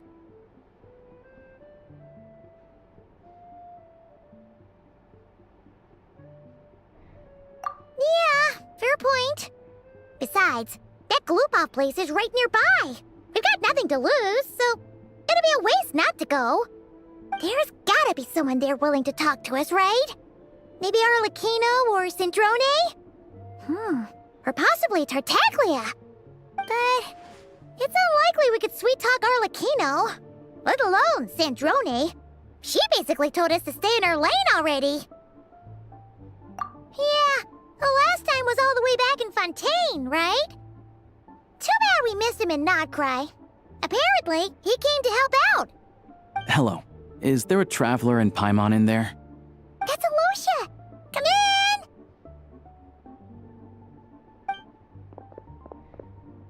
Hello, I'm Dr. Luneva. Alosha mentioned that one of you is feeling a little under the weather.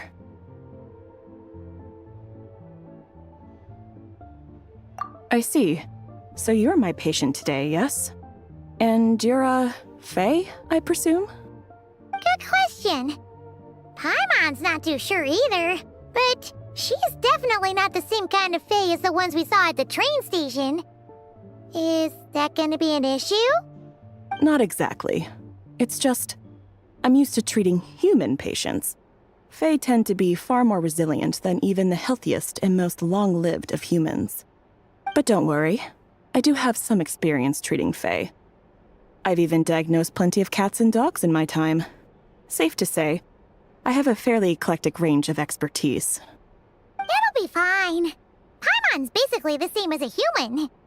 Right? We're no different when it comes down to it, are we?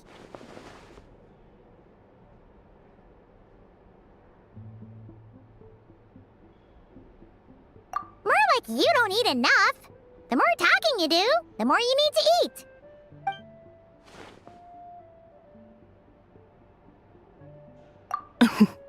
Now, please take a seat.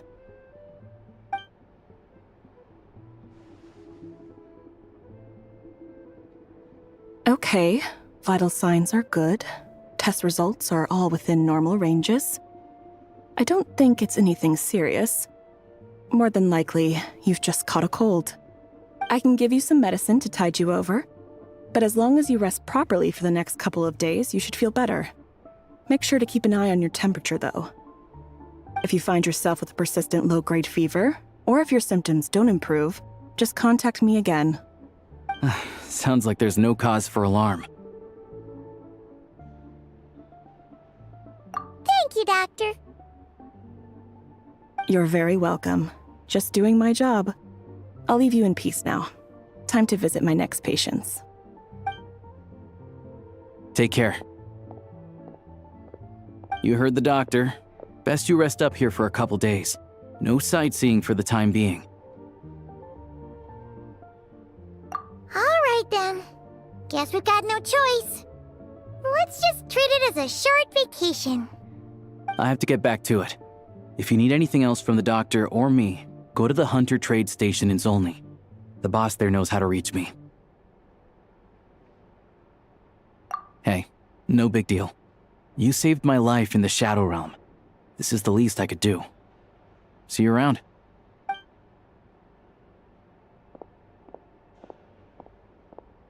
All right, time to find Child and see what he can tell me.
Hold on.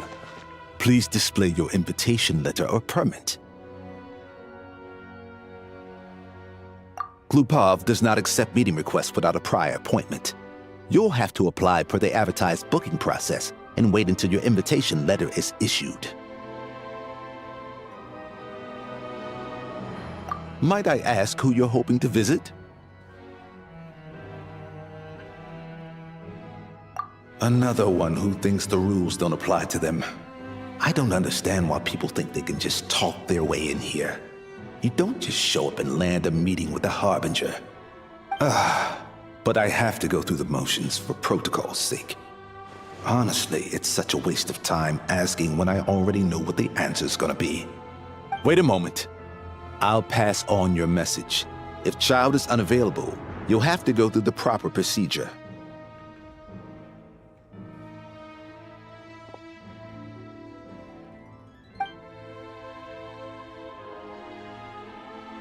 Lord Child is a busy man. He's probably not in Glupov at the present. If I were you, I'd cut your losses. No point in waiting any longer. Even if you two are old friends as you claim, please understand that the Fatui Harbingers are often busy with their official duties. They tend not to stay in Glupov for extended periods. Next time, stick to the rules. You'll make life easier for both of us, Greetings, Lady Marionette. I'll take care of our guest here. It's his first time in Snezhnaya, so it's no surprise that he doesn't know the rules yet. I trust no choice words have been exchanged. No misunderstandings I should be aware of. No, Lady Marionette. No incidents to report. Whew, that was a close call. Good thing I played it cool. Is that right? Good to know. Wait, where's Paimon?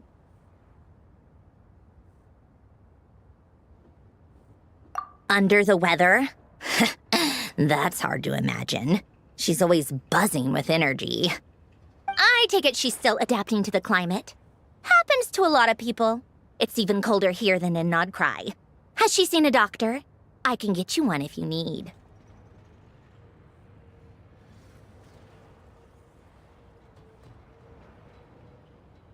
All right, then. Well, let me know if you run into any other problems. Why else? I was just about to sit down for some much-needed tea time when I heard that an old friend of Tartaglia's had shown up outside.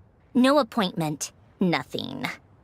And, as obnoxious as it may be to show up uninvited at Glupov, I couldn't help but take pity on the poor soul who was waiting outside in vain. So I had no choice but to abandon my freshly brewed piping hot tea and come to see this mystery guest for myself. Well, I felt our time working together in Nod Krai warranted some courtesy. I couldn't exactly let you freeze to death out here in the wind. Unfortunately, I can't invite you inside either. The rules of Glupov wouldn't allow it, and as a harbinger, I have to lead by example. On the plus side, Snezhnograd actually has some class, unlike Nasha Town. Torchlight Books has a very nice selection of teas and cakes, so we can catch up there. Your treat, of course. Because I already wasted one perfectly good cup of tea today. That's why.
I've ordered for the both of us.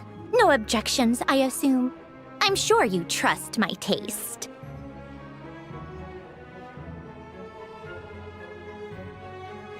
Okay, let's get down to business.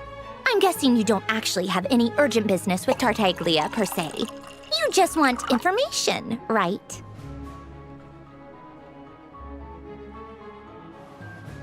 Wanna take a guess?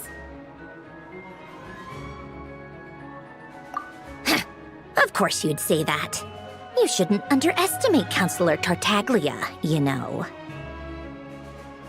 That's right. I'm sure you've heard of the Snezhnograd Vecha by now. Well, he's busy preparing some paperwork for their next meeting. They'll be discussing yet another extension to Project Stuzha. It's basically all anyone cares about in the Vecha these days.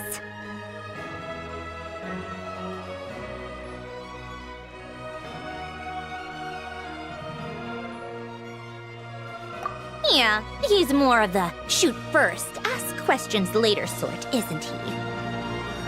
It all started with a very detailed letter that Capitano left for the jester, Piero, before leaving for Natlan. In that letter, he detailed the future arrangements for his subordinates. All of his key people were reassigned to Tartaglia.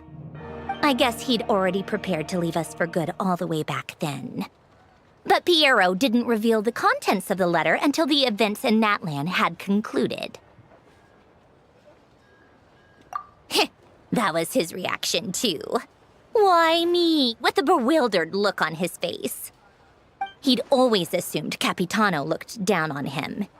He was a man who kept his thoughts to himself and barely spoke to him the whole time they'd known each other. But he occasionally brought Tartaglia along to my tea parties back in the day. So to the rest of us, it was clear that Capitano had quite a lot of respect for his young comrade.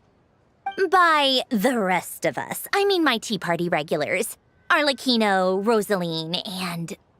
actually, not Columbina. She was probably oblivious to it. Anyway, then the Liues situation happened. Normally, it took a lot to get under Capitano's skin, but that time he was furious. It's not really my place to talk about it, though. You can ask Tartaglia about it sometime. Basically, Tartaglia probably had the wrong idea about Capitano all along, right up until Piero revealed the letter he'd left behind. Capitano believed that despite Tartaglia's immaturity, he showed great potential. Plus, he possessed a kind of purity rarely seen among members of the Fatui. Yeah, it's one of the few things that I'd agree those two have in common. But there's one other reason why Capitano chose Tartaglia to assume command of his troops. He knew that after he was gone, several of the others would swoop in on his army like vultures. With the ones who stood to benefit the most being the rooster Pulcinella and Regrator Pantalone. Once they divided Capitano's troops between them, they'd be more powerful than ever. No one would be able to stop them. So, you can see why Capitano chose to hand that letter to Piero, right? Exactly. Piero also needed to back a harbinger as soon as possible. And all things considered, Tartaglia was the best choice. Even though Tartaglia has had the support of Northland Bank for a long time, he and Pantalone are ultimately not cut from the same cloth. I'd say Capitano made a good judgment call. Anyone else caught in this situation would probably feel like they'd been hung out to dry. His best course of action will be to distance himself from any shady business, while still maintaining friendly relations with Pantalone, but seeking Pulcinella's support at the same time. What's the point in having a tea party if you don't spill a little tea? Besides, none of this is confidential anyway. Ask any journalist out there. They'll give you all the lurid details. You'll see it firsthand if you ever sit in on a session of the Snezhnaya Vecha. All the factional strife, whether open or unspoken, it plays out for all to see in that one little room. Having a voice in a Vecha is the only way to steer policies in your favor. So, every person in that room represents a particular interest group. Pantalone, for instance, represents the financial sector, and Tartaglia represents the Fatui soldiers. Personally, I have no interest in political jousting, but since I have a number of engineers and researchers under my command, I have to make their voices heard. Then there's Pulcinella, the linchpin of the Vecha. He represents politics itself. Everything involves him, so nothing can bypass him. Any issue that comes up, he knows how to mediate. That's what the Tsaritsa values most about him. I'm starting to see why everyone is so frustrated with the way things are, but also powerless to change it. A complex web of interests connects all parties involved, and the Tsaritsa sitting at the top adds another layer of complexity. It must be nearly impossible to come up with a perfect solution. All right, I'm done carrying this conversation. Time for you to answer a question of mine. You must have known that you can get the info you needed from me. So why was Tartaglia the first person you asked to see and not me? I just don't understand, that's all. Anyway, do I really need a reason? Wait. Oh, I think I know what it is. Columbina passed on my message to you before you left Nod Krai, right? I only meant you should be mindful of which side you're on. Is that actually why you didn't ask for me? Because you took that to heart?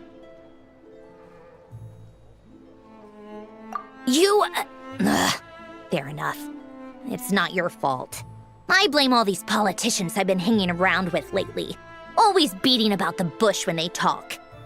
I guess it must have rubbed off on me. Anyway, just ask for my help next time, okay? Little things like this are no problem. Lady Marionette. What now? Can't you see I'm on my break?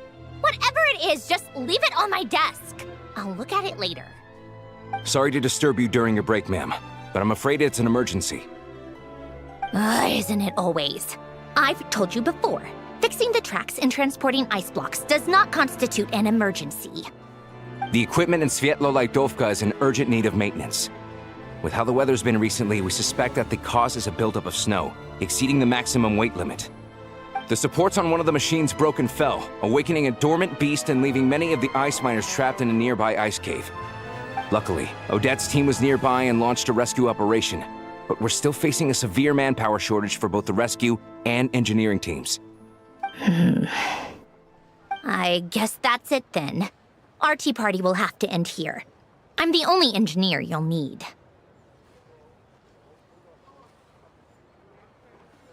Do you actually want to come with, or are you just saying that?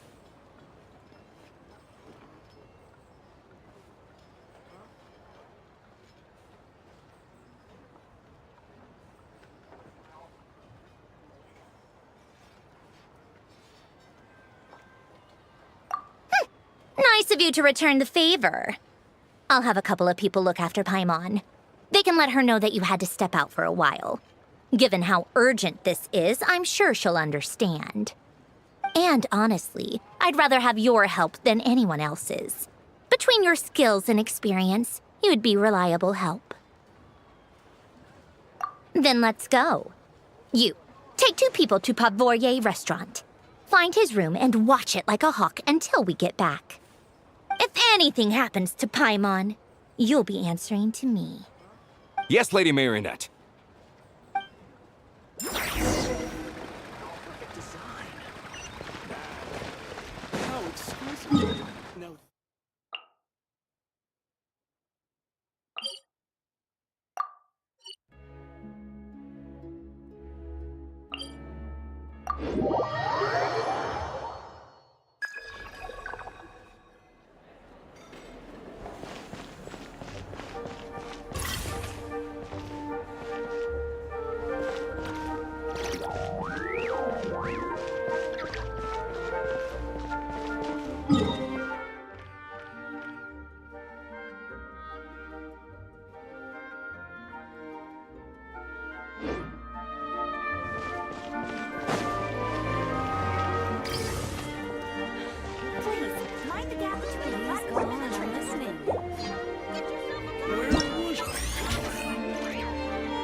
Please, mind the gap between the platform and the Where was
Swirl, mark 2!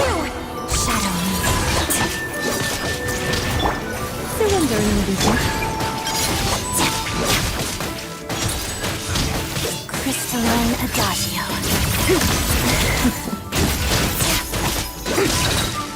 Together.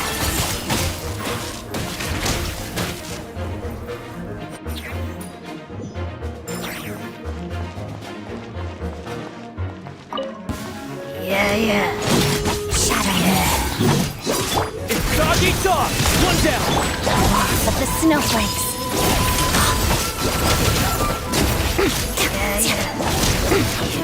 Animal hypostasis emulation! Think...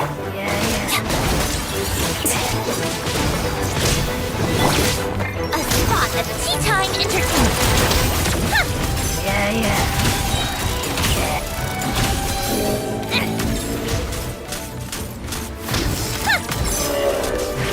Take a break. Come on, keep up. How tiresome. Take a break. Let's test my hypothesis. How tiresome. Let's begin. Witness the snow swan's grace.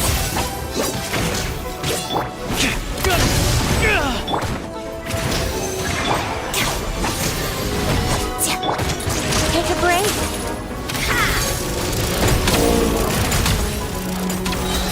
Come on, keep up. A spot of tea time entertainment. How tiresome. Take a break. What a joke. How tiresome. Together, lots of the snowflakes. Pirouette.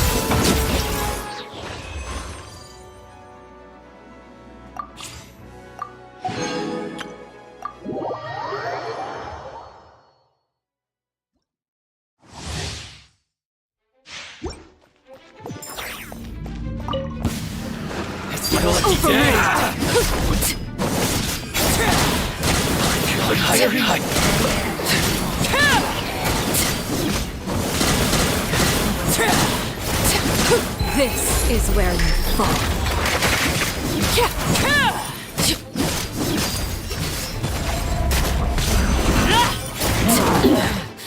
Pitiful.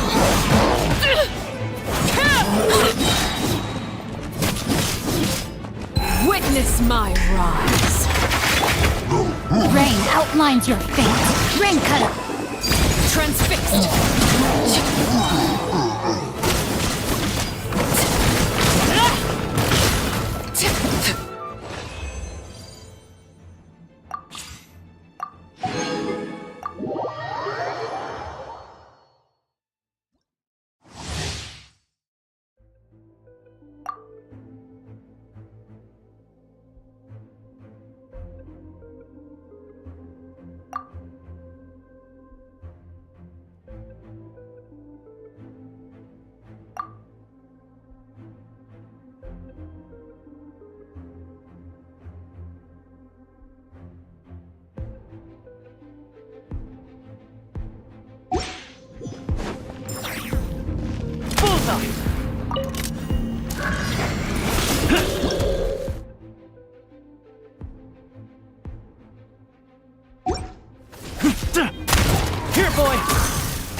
Prey spotted.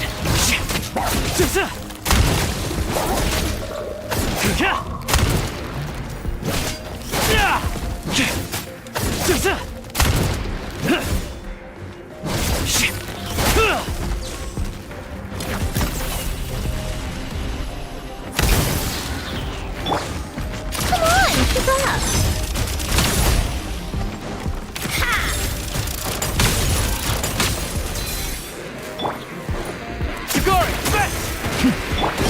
Let's test my hypothesis. How tiresome.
They weren't exaggerating. This is really dangerous.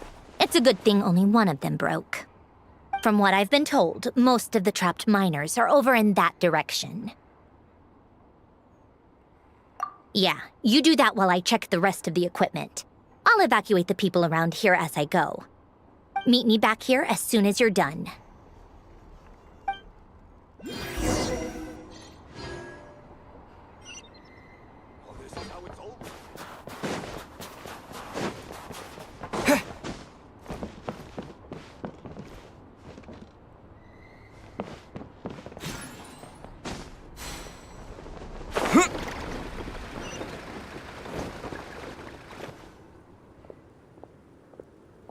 I have to be getting close. Don't go any further.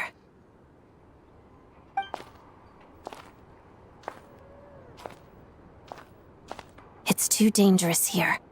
There's a highly aggressive monster on the prowl. You need to leave, now. Ah, I see. You're the backup from Snezhnaya. Well, I'm Odette. Good to meet you. Ah, so this is Odette. She was the first member of the Fatui on the scene. There are 5 people trapped in the cave. Monster type is unknown, and so is its location. Let's go. Every second counts.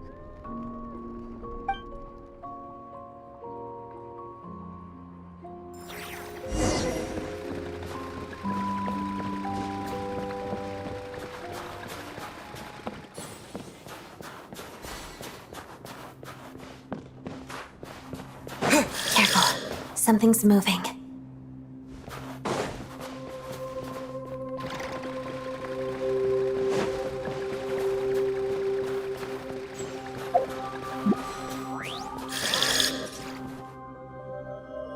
This must...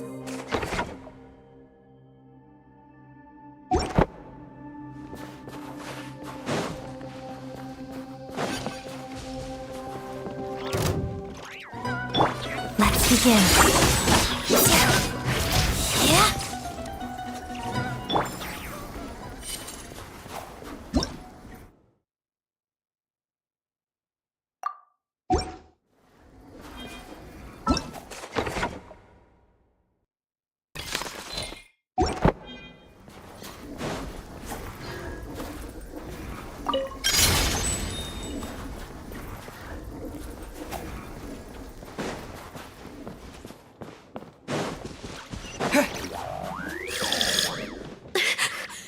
Stay back!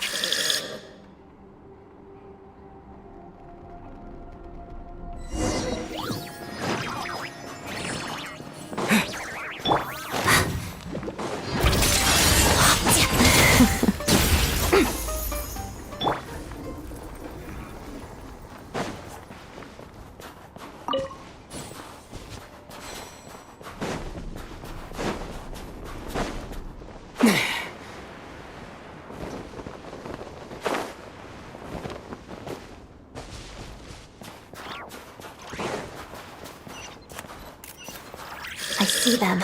They're right behind the monster. The monster seems very agitated. It could attack at any moment. Let's make the first move.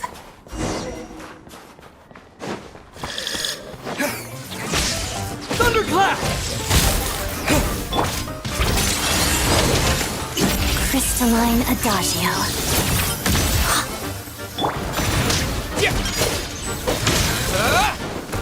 Lightning flash!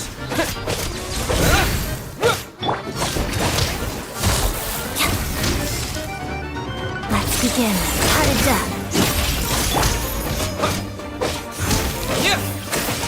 Take this!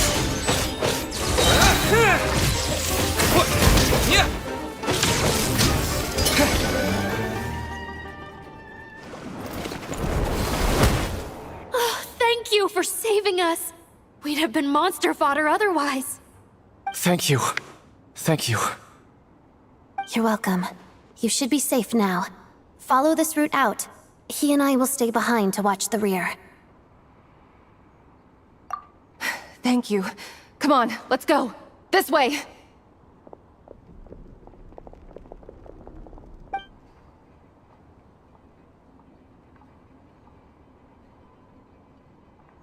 I've searched the area.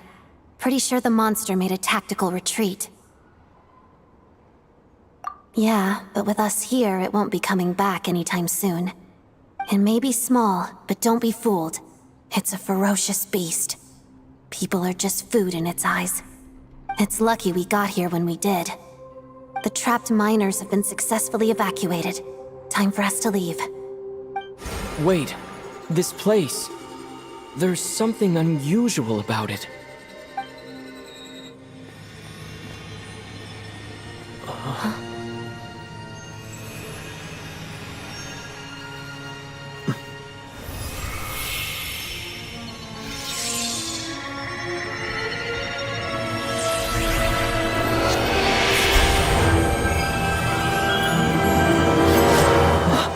What is that? I don't know. It's back? Guess it has family.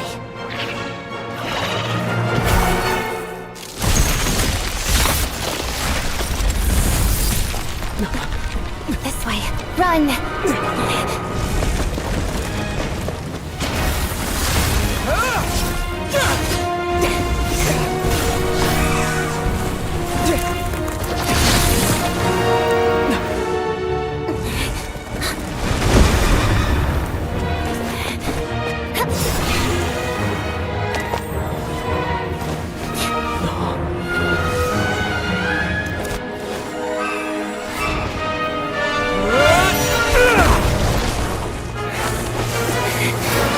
Thanks.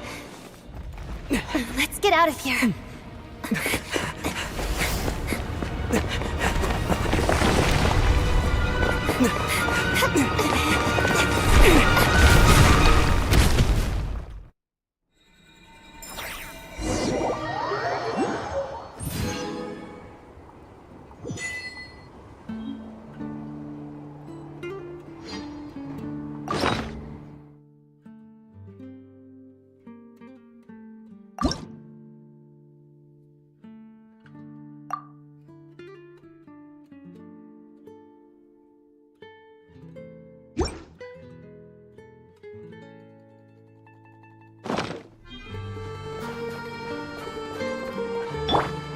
Come on, we can do it.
Everyone's accounted for. We managed to rescue them all. We also placed a sign at the entrance to the cave, warning people to stay away. You really held your own today. I still don't know your name.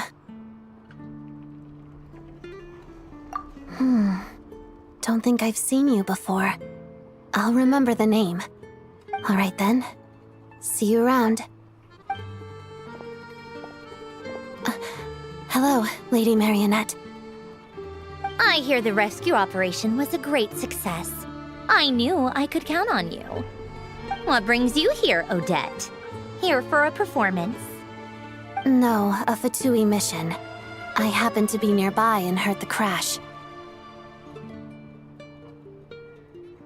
She hasn't introduced herself then.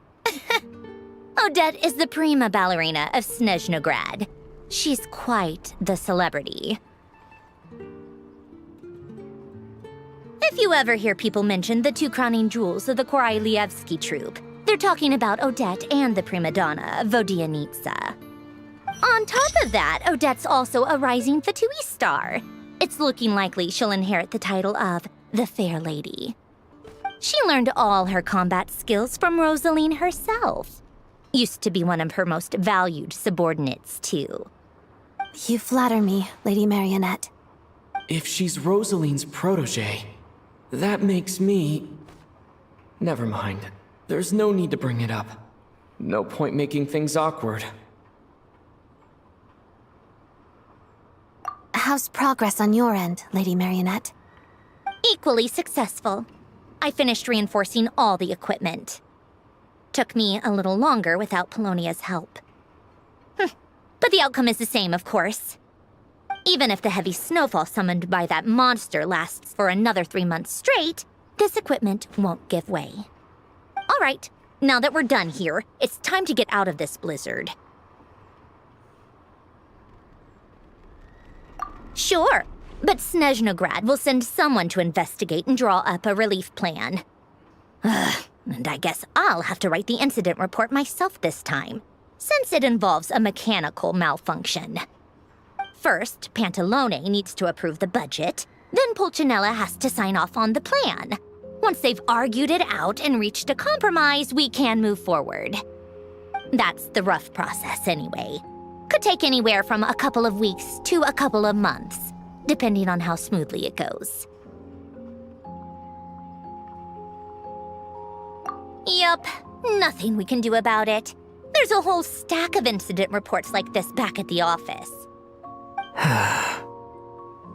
The snow has eased a little for now, but there's no telling when that will change with that monster still at large. Fuel for heating is in short supply, and relief is weeks away.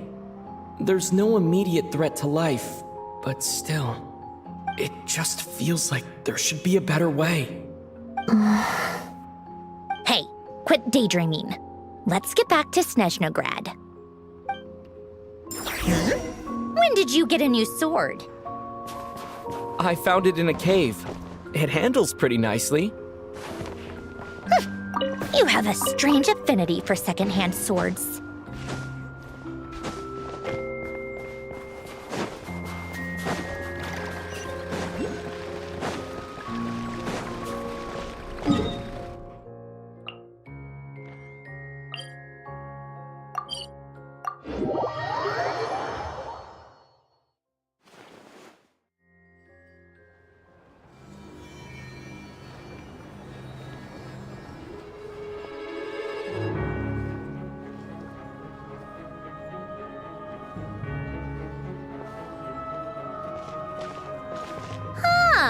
Well, if it isn't Counselor Tartaglia, Mr. Big Shot himself. Go easy on me, all right? I'm still recovering from the interrogation the real Big Shots put me through. Hey, comrade, it's been too long. I heard you came looking for me earlier. Nicest surprise I've had in a while. Good to see you too, Odette. I'm guessing you guys just got back from Sviatlo-Laidovka. How'd it go? Crisis averted? It went fine. How about you? Any new developments? Not really. Same as ever. Growing opposition to Project Stuzha and the usual rebuttals are starting to ring hollow.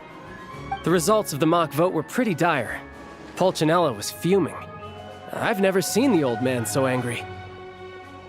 That's not good news. It takes a lot to rattle him. Yeah, obviously if push comes to shove, there are ways to crack down on dissent. But... Sorry, I have to ask something. This is going to sound blunt, but may I? Huh? Of course, fire away. It sounds to me like everyone's tearing their hair out trying to figure out how to deal with opposition to Project Stuzha. But what exactly is this project's purpose? And how can it be so important that even people like you two refuse to stand up for the ordinary people of Snezhnaya? Interesting. I gotta hand it to you, comrade. You sure don't mince your words. Excuse him? What does he mean, refuse to stand up for ordinary people? Oh my gosh. How does he dare speak to the Harbingers like that? Are you interrogating us now? It's okay, Sandrone. Let me explain. I think I understand where he's coming from. If I could, I'd take your side right now. In fact, my position's very similar to yours. I've only held back on casting a dissenting vote in the Vecha because the Tsaritsa would never let me get away with it. Still, I have a responsibility to the Fatui armed forces, so I do what I can to make their voices heard. Most of them are just regular folks from small towns far from the capital. I'm sure you've seen how much those kinds of places are struggling right now. Oh, and for what it's worth, I'm from Arepasak myself. Things aren't going so swell there either. The Tsaritsa wants to create a better, safer future for the people of Snezhnaya, but she's thinking long-term. I don't doubt that from where you're standing, Project Stuzha seems to be creating all sorts of issues for everyone. But considering the Tsaritsa's vision for the future, these are sacrifices worth making. Sounds cold, I know, but I promise it's not as black and white as it seems. Maybe Sandrone and I can't oppose Project Stuzha outright, but we're constantly raising our concerns in Vecha meetings. And even though we can't put an end to it, there are plenty of other ways to make a difference. We're trying everything we can think of, and so is Pulcinella. I respect Her Majesty, the Tsaritsa, and trust her decisions. But at the end of the day, I'm still just a normal guy who cares deeply about my homeland. And my family, who all live here. There's no way I would ever abandon them. As contentious as things can get within the Vecha, there's no selfishness or malice behind it. Everyone wants to get through this period as smoothly as possible. The issue is that there's no way of pleasing everyone under the present circumstances. Most of the time, we're trying to decide on the lesser of two evils, which obviously isn't a great look. But that is not the same thing as being blindly loyal to the Tsaritsa. No one's got their head in the sand here. We're all well aware of the way things are. We're just doing our best to make it work. In fairness to Sandrone, she rushed to Svietlo Lidovka's aid the moment she heard that people were in danger. And even Tartaglia, who used to only care about the thrill of the fight, is clearly doing his best to rise to the demands of his new role as counselor.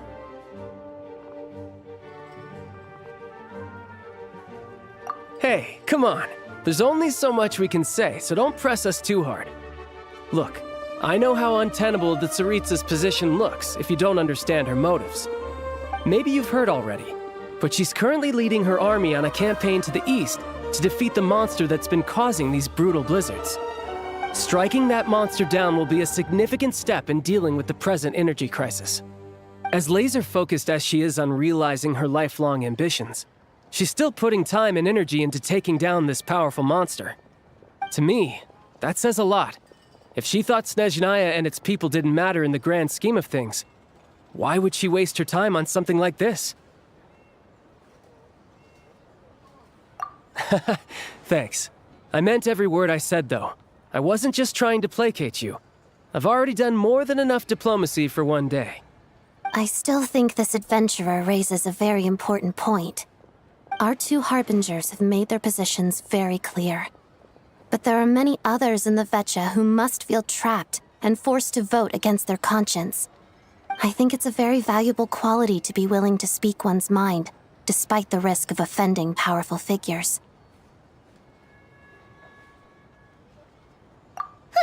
You can say that again. I highly doubt we'd feel the need to explain ourselves so much if we didn't know you so well. Forgive me, adventurer, but might I be so bold as to ask about your background? How is it that you can converse so openly with two harbingers? Oh, haven't you been properly introduced? Easier said than done. I like to think I'm not the kind of person who goes around busting open people's old wounds. I've only learned his name so far, and no details of his experiences. Is something wrong? Uh-oh. Is there no avoiding the subject of Rosaline? No, it's just... all right, I guess there's no getting around it. This is the world-renowned traveler, who helped resolve the storm terror threat in Mondstadt, cleaned up after the mess I made in Liyue, and then went to Inazuma, where there was a duel before the throne, in which the traveler defeated Rosaline. Oh. I'm sorry. I didn't think you two would be seeing much of each other, so I figured it wasn't worth bringing up. It's fine. It was a long time ago. It's fine. Sorry. I just remembered that we have a rehearsal coming up. Please excuse me. I should get going.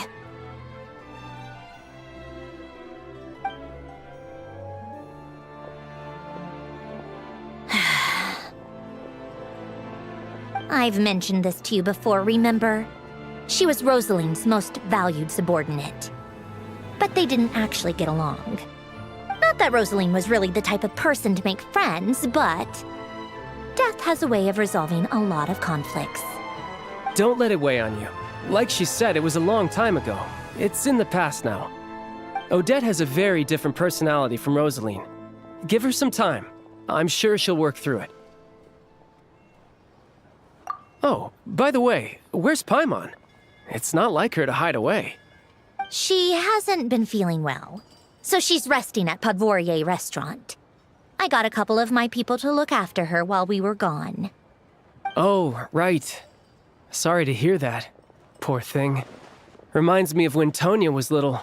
She really felt the cold back then. Used to get ill all the time. I felt so bad for her seeing her lying in bed, coughing. She was so mature for her age, though. Whenever someone came to visit her, she'd greet them with a smile and would never complain. I'm sure Paimon's a good kid, too. You're a little short on manpower, right? Let me have a couple of my people take over for yours. I'll send my most capable and reliable. They'll make sure Paimon can recover in peace. Well, that would be great. Your people are more qualified. Hey, don't mention it. I'm sure you have things to do. Hopefully this takes a load off your mind. So no more accusing me of not being on your side, all right? Already? That was quick.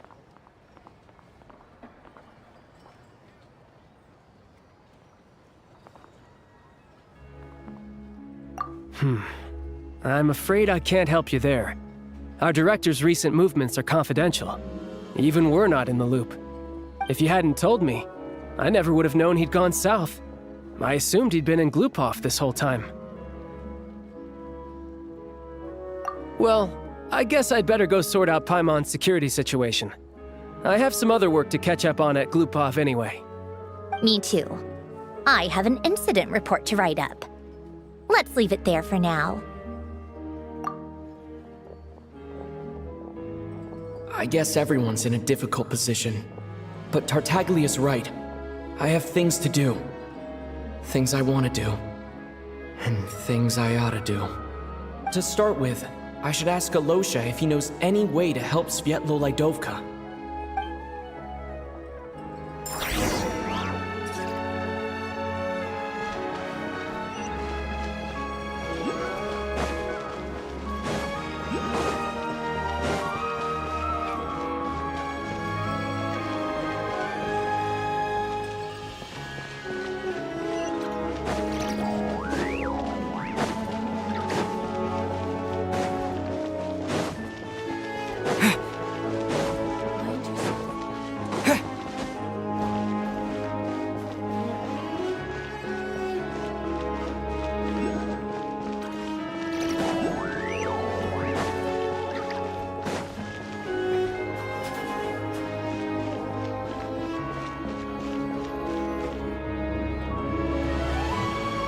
How strange. This sword seems to be vibrating of its own accord. It's a very faint vibration, but it's getting stronger as I get closer to the statue of the Seven. Does this sword have some connection to the statue? But all it does is vibrate, even when I touch it. That place I got this sword from was definitely out of the ordinary. Maybe I should try channeling the power of cryo.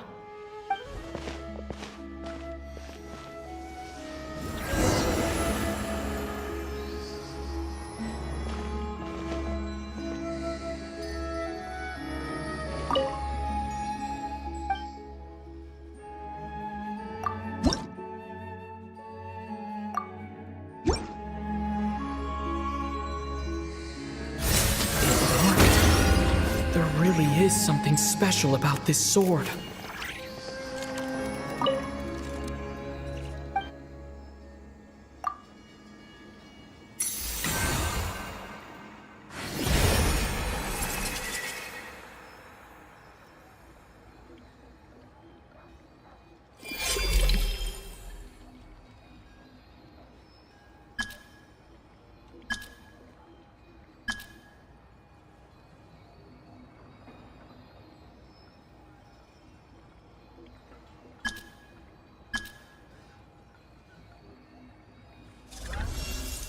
I don't really understand what just happened, but I'm pretty sure this sword just got a little more powerful.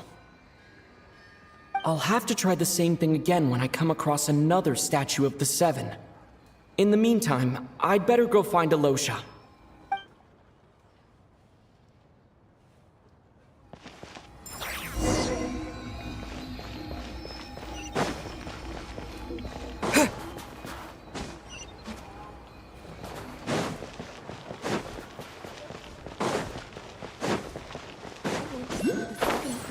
Save the fugitive Domovoy princess.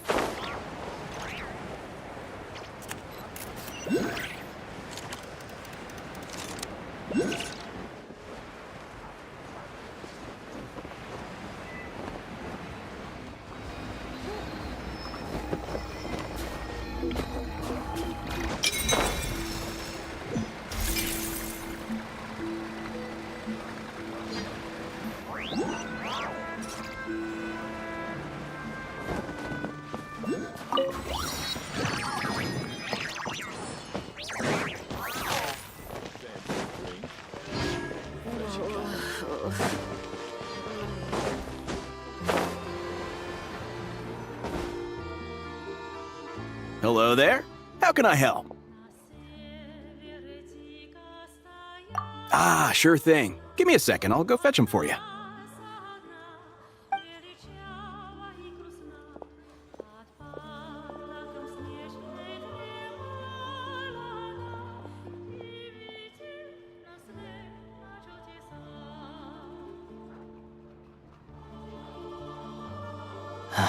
It's a familiar story.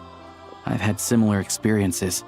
Although Snezhnaya doesn't deliberately delay or withhold relief, those first few days of waiting for help are always the hardest. It's a fundamental contradiction. If emergency relief can't be delivered in time, what's the point in even calling it emergency relief?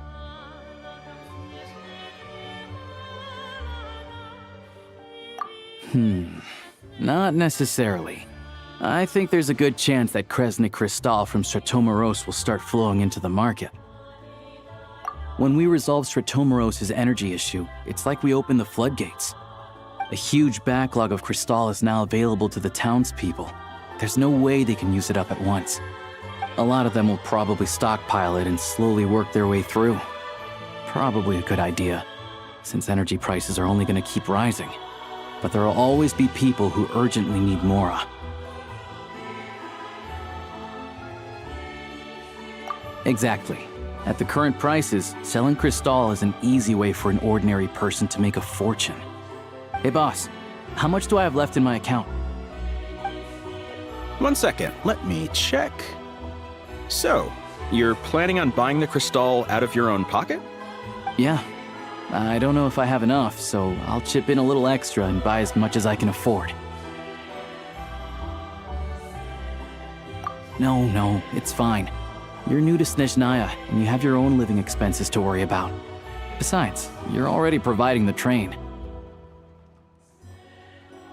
Here's your Mora. See what you can find at the market. But I doubt there'll be much crystal left.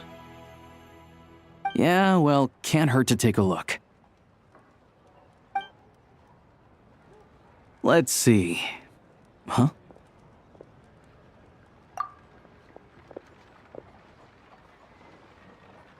Oh, Alosha, and... Hello? I didn't realize you two knew each other. Yeah, I take on some odd jobs in the city to supplement my hunting income. Sometimes I work as a cleaner or prop hand at the theater where Odette is one of the big stars, so I've met her a few times. When the weather's as bad as this, it's better for a hunter to adapt than to keep looking for game. Yes, and we sometimes need extra help.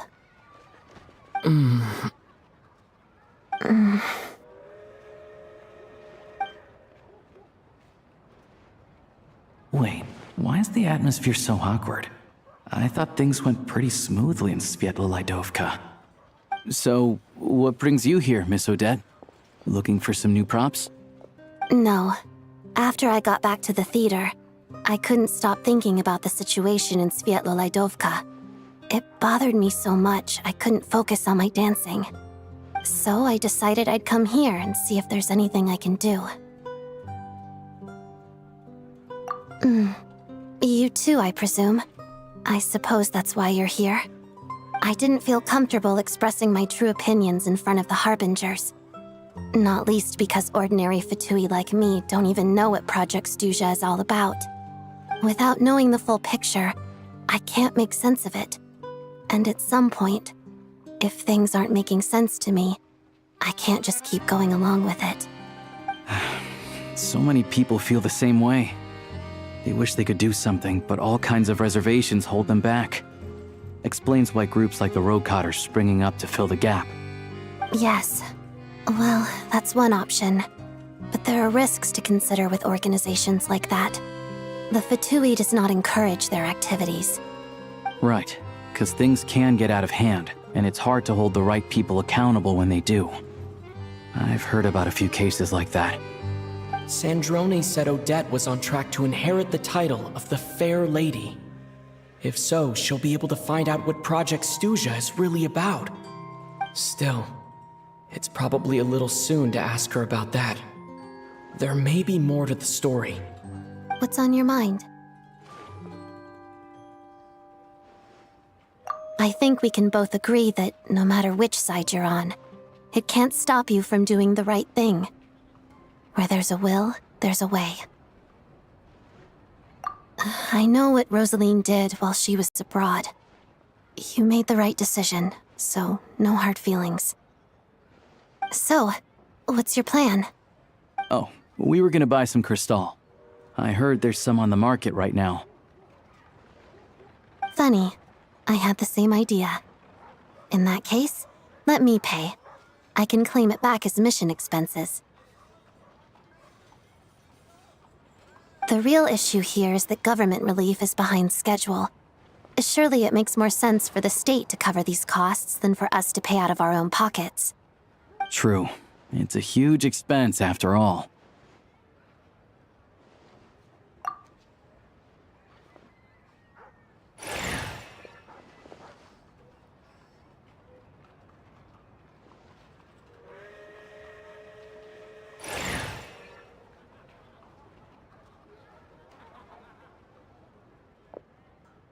Let me see.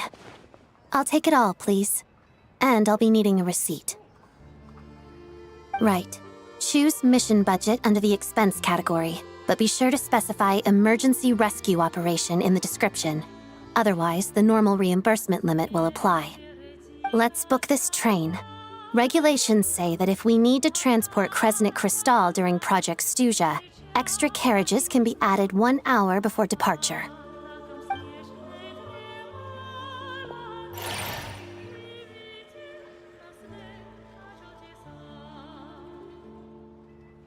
That should do it. The train will be escorted to its destination by Fatui guards. This is my first time seeing you handle Fatui affairs, Miss Odette. It seems you're as skilled an officer as you are a dancer. You flatter me. It's only because I've been doing both my whole life.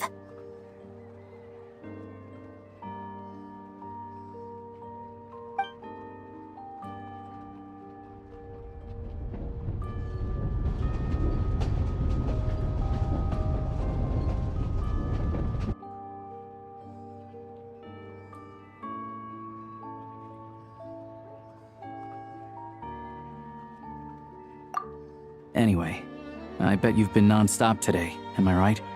Any idea how Paimon's doing? What's wrong? Who's Paimon? His travel buddy. Hasn't been feeling well. She caught a cold right after they got to Snezhnaya. Sounds like she's important to you. I can't believe you've been dealing with this on top of everything you've been doing to help the people of Snezhnaya.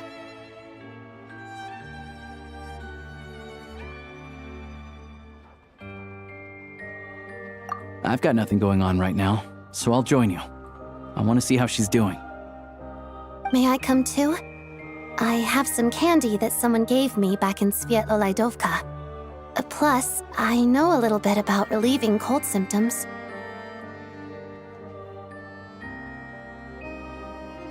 All right then, let's go.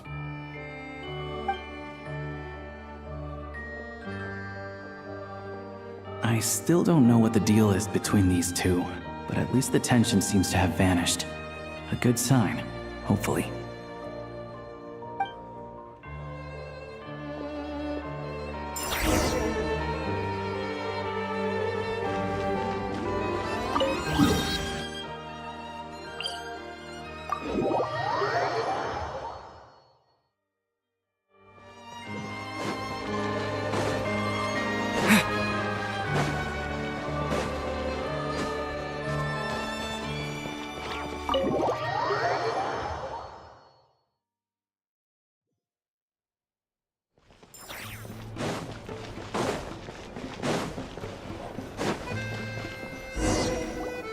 Hello.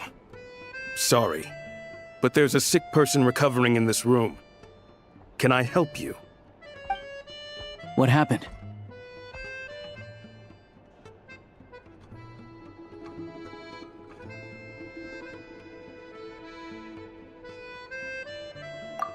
Oh, please, excuse me. Are you the Traveler? Could I take a quick look at your Adventurer Handbook? Master Child said I should verify your identity.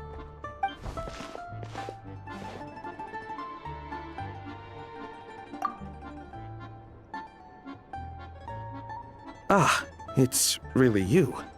Sorry for the inconvenience. We're under strict orders from Master Child to keep this room well guarded. At the same time, we can't interfere with Podvoye Restaurant's business. That would only seem all the more suspicious and draw unwanted attention to this room. Besides myself, a few of my colleagues are stationed in and around the restaurant, in plain clothes, of course. Rest assured, you're in safe hands. I didn't expect such a high standard of protection. Well, Master Child handpicked us for this special assignment. We're not about to let anything go wrong. Anyway, I won't keep you any longer. Please, head inside.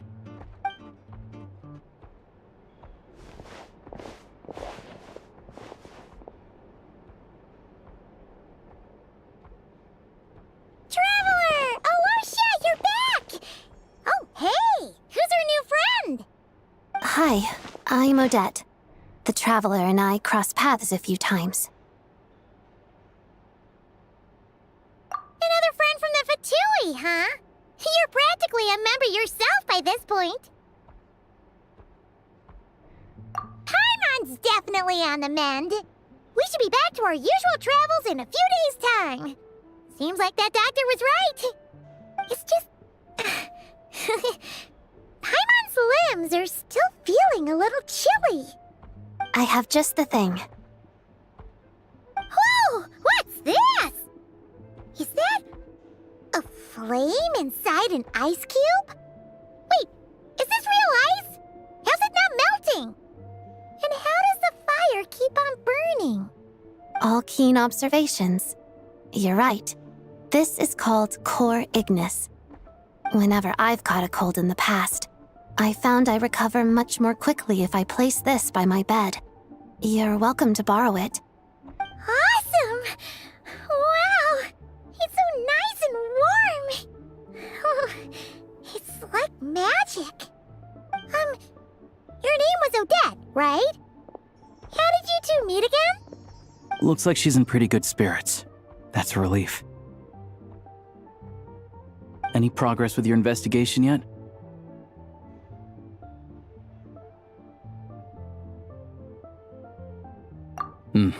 No surprises there, I'm sure. They're not likely to let anything slip. The Rokad, huh?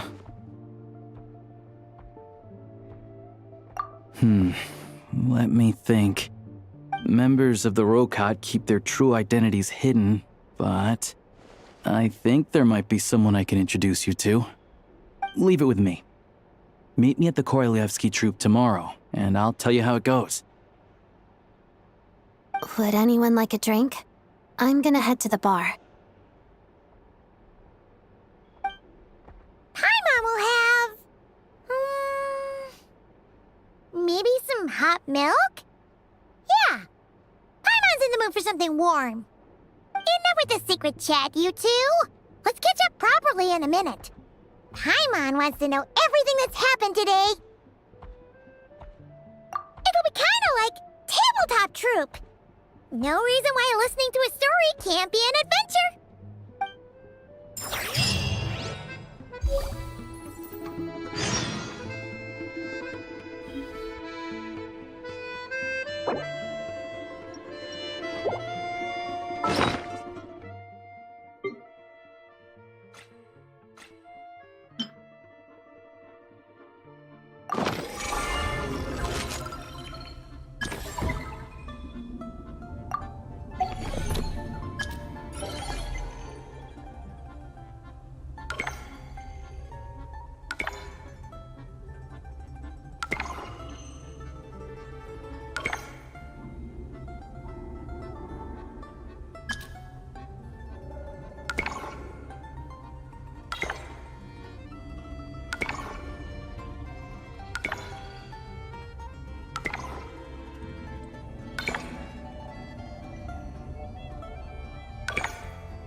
Ah, you made it.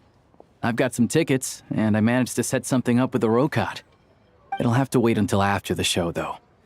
Happy to stay and watch? I doubt you've seen the Korolyevsky troupe on stage before.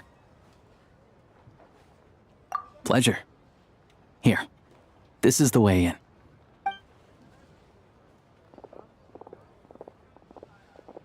Please present yourself for a routine inspection in accordance with theater regulations. Thank you.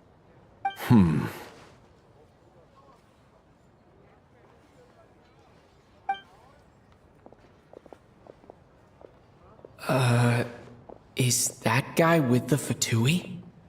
Looks like he's waiting for something. Okay, all done. Thank you for your cooperation. Please proceed through to the theater.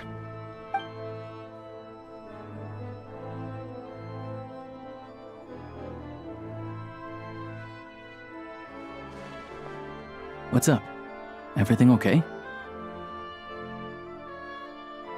Snezhnaya's business and political leaders are always passing through here, so it makes sense that security's tight.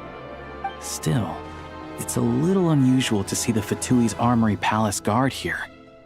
You saw him, right? The guy right at the back. Strong, silent type. His name's Valeri. He's part of the Special Assignments Battalion, but I only ever see him here for one thing: to look for a guy named Mitya. Supposedly a researcher, though he never seems to put much time in at the office. The theater is one of his favorite places to hang out when he's playing hooky from work. But that's not for us to worry about. Let's go. The show's about to start.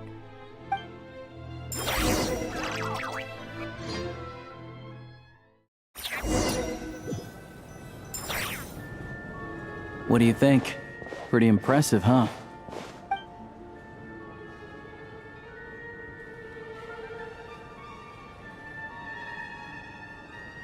Oh, the one in Fontaine? I hear it's iconic. Never seen it for myself, though. Here we are, just in time. Sorry, coming through.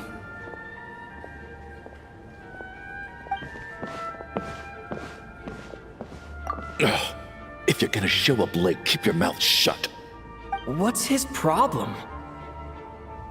Whatever. No point arguing with people like that. Look, there she is. That's who I'm introducing you to later. She's the lead singer of the troupe, Vodyanitsa.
This leads directly to the green room. They're expecting us. Vodyanitsa will be waiting for us there.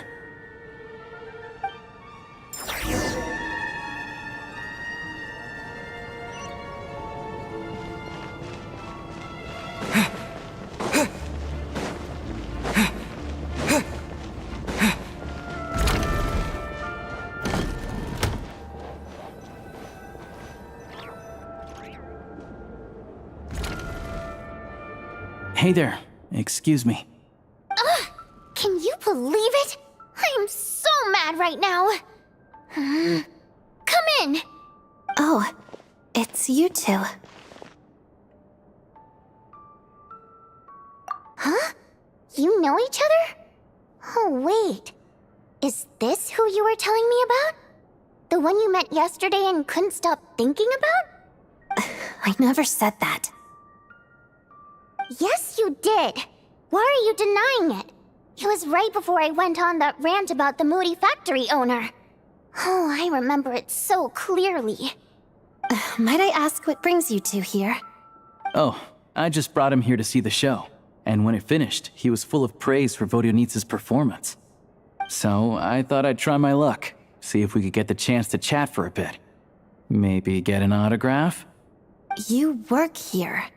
You of all people ought to know that's against the rules. It's not what the green room is there for. Oh, what's the big deal? Come on, don't be shy. I can give you an autograph. You can take a picture too if you want. Do as you please. I finished all my shows for the day. I'll leave you to chat.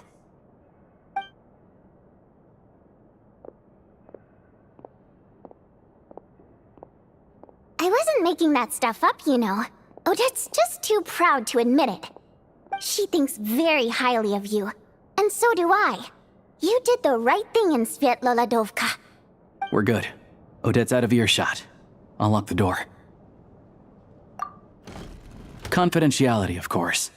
The Rokot is very strict on that. Whoa, Alosha! Not out loud! Not with an outsider here! Relax, I've taken care of it. Look at this. The President's reply sent this morning. Wait, so he's been approved to join? You told me last night that you wanted to get intel from the Rokot. Unfortunately, Rokot intel is only available to members. But ever since you set foot in Snezhnaya, we've been working together. I've seen the way you work, your character, and your motives. Everything about you is perfectly in alignment with what we're trying to achieve in the Rokot. So I figured I might as well cut to the chase. I wrote a letter to the President explaining your situation, including just the right amount of detail. His approval came very quickly. Of course, it's still your decision whether you want to join or not. We'll respect your choice.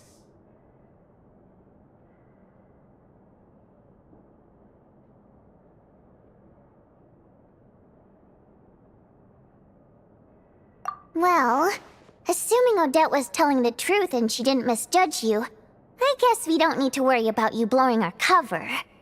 Still, you gave me a real fright. I didn't know that's why you came looking for me.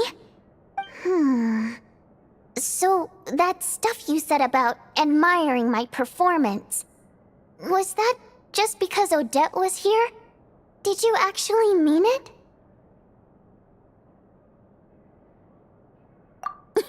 Now you're talking. That's what I like to hear. Anyway, let me give you a quick rundown of how things work. Like I said, the Rokot is a covert organization, and we hide our identities. Members typically don't meet in person or even know each other's identities. This helps us maintain a high level of independence and secrecy.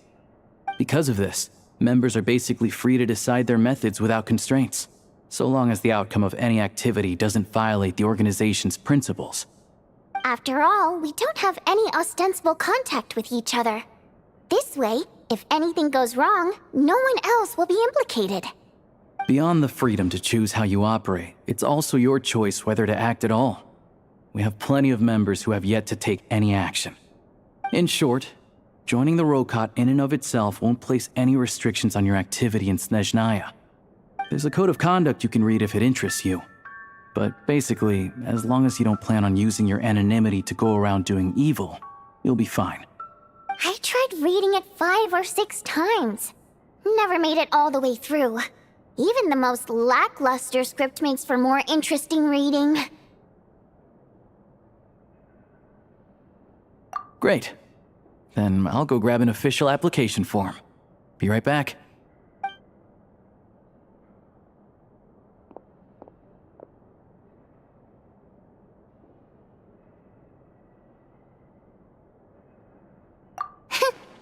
Well, Alosha has this pet dog, you see. His name's Tagarin, and this one time, Alosha brought him backstage. Tagarin took quite a liking to me, so I played with him for a little bit and fed him some treats. Then, the Rokot was out on a mission one day, and even though we were all in disguise, Tagarin recognized me right away. Just a coincidence, really. We didn't report it to the higher-ups, though, to avoid dealing with the fallout. Like... my job at the theater, for instance. I really needed to make ends meet. By the way, what were you complaining about just before we came in? Did everything go okay with Chuganov? Everything did not go okay. That's why I was so mad. I tried to make some small talk with him before I went on stage to fish for intel about the Iskra manufacturing plant. But he wouldn't take the bait. No matter what I said, he kept dodging the question. And then he started complaining. He said he didn't appreciate his second-rate seat in the stalls because he usually gets a private box. I mean, what did he expect? Everyone knows that if you want a box seat, you buy a ticket well in advance. But instead, he sends me a letter the day before the show when we're practically sold out. I had to juggle things around just to get him a half-decent seat, hoping he would appreciate the gesture enough to share some information. But nope, he didn't give me anything. Yeah, meeting Chuganov in person has definitely been a disappointing experience. Oh, you probably don't know who we're talking about, do you? Chuganov was that older guy you were sitting next to today. I'm sure he didn't make a great first impression on you either. To the citizenry, he's a family man and a kind boss. But our interactions with him tell a very different story. It's one thing to ask for a favor, but he acts like it's his right. He always expects special treatment. Take the ticket situation, for instance. I've actually gotten him a private box in the past. But not only was he not even grateful, now he's acting like I've sold him short this time. Not to mention that he's never paid for a single one of his tickets. And another thing, if he's such a big family man, why doesn't he bring his wife and daughter to see the show once in a while? I've never seen them here, not even once. Calm down, Vodyanitsa. If you won't do it the easy way, we'll have to try the hard way. But first things first, here's your application form. Go ahead and fill it out.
Looks like I'll need to make a few little tweaks here and there. But other than that, you're good to go. We'll hold on to this for you. All right. Now that we're officially Rokut comrades, I can tell you. Chuganov is the target of our current operation. Recently, we've done some recon work at the Iskra manufacturing plant, which pretty much confirmed that their energy consumption is way beyond the legal limit. All we need now is some direct evidence to present to the Vetcha, so we can demand that they shut the plant down. That way, the Kresnik Crystal can be allocated to where it's needed most.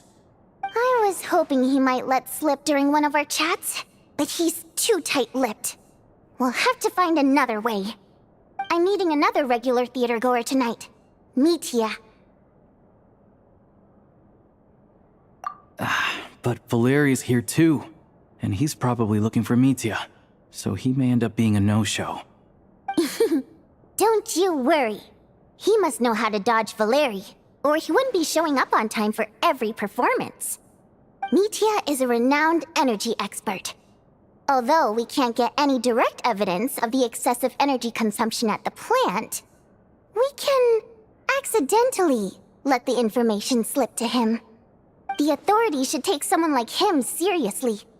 So if he starts raising questions about energy use at the Iskra manufacturing plant, there will be a proper investigation. Also, we're not allowed on site, but he has clearance. So all we need is his cooperation. Yeah, so that's the other thing we're trying to figure out. Though I think we're far less likely to make any progress on that front. Still, I hear that Mitya is a bit of a chatterbox. So, who knows? Maybe if we catch him in the right mood, he'll let something slip. What do you think? Sound like something worth your time? Okay, in that case, you guys find a seat somewhere nearby. Pretend you're a couple of buddies there to eat, and keep your ears peeled for useful information. He's a huge fan, so I doubt he'll have his guard up around me. But you two need to be convincing. If he suspects anything at all, he might stop talking. Sure. Don't worry. We'll make a believable pair of buddies. Perfect! You've sold me already. Now, help me tidy this room up a bit before we head out. Okay. What needs tidying? Everything!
We come here often, so we shouldn't stand out. Let's sit here. Now, it's up to Vodyanitsa.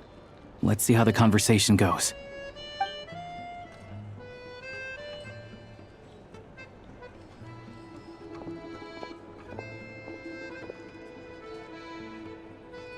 Mr. Mitya! Over here! Over here!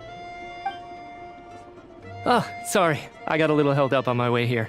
Now we have even less time than we planned.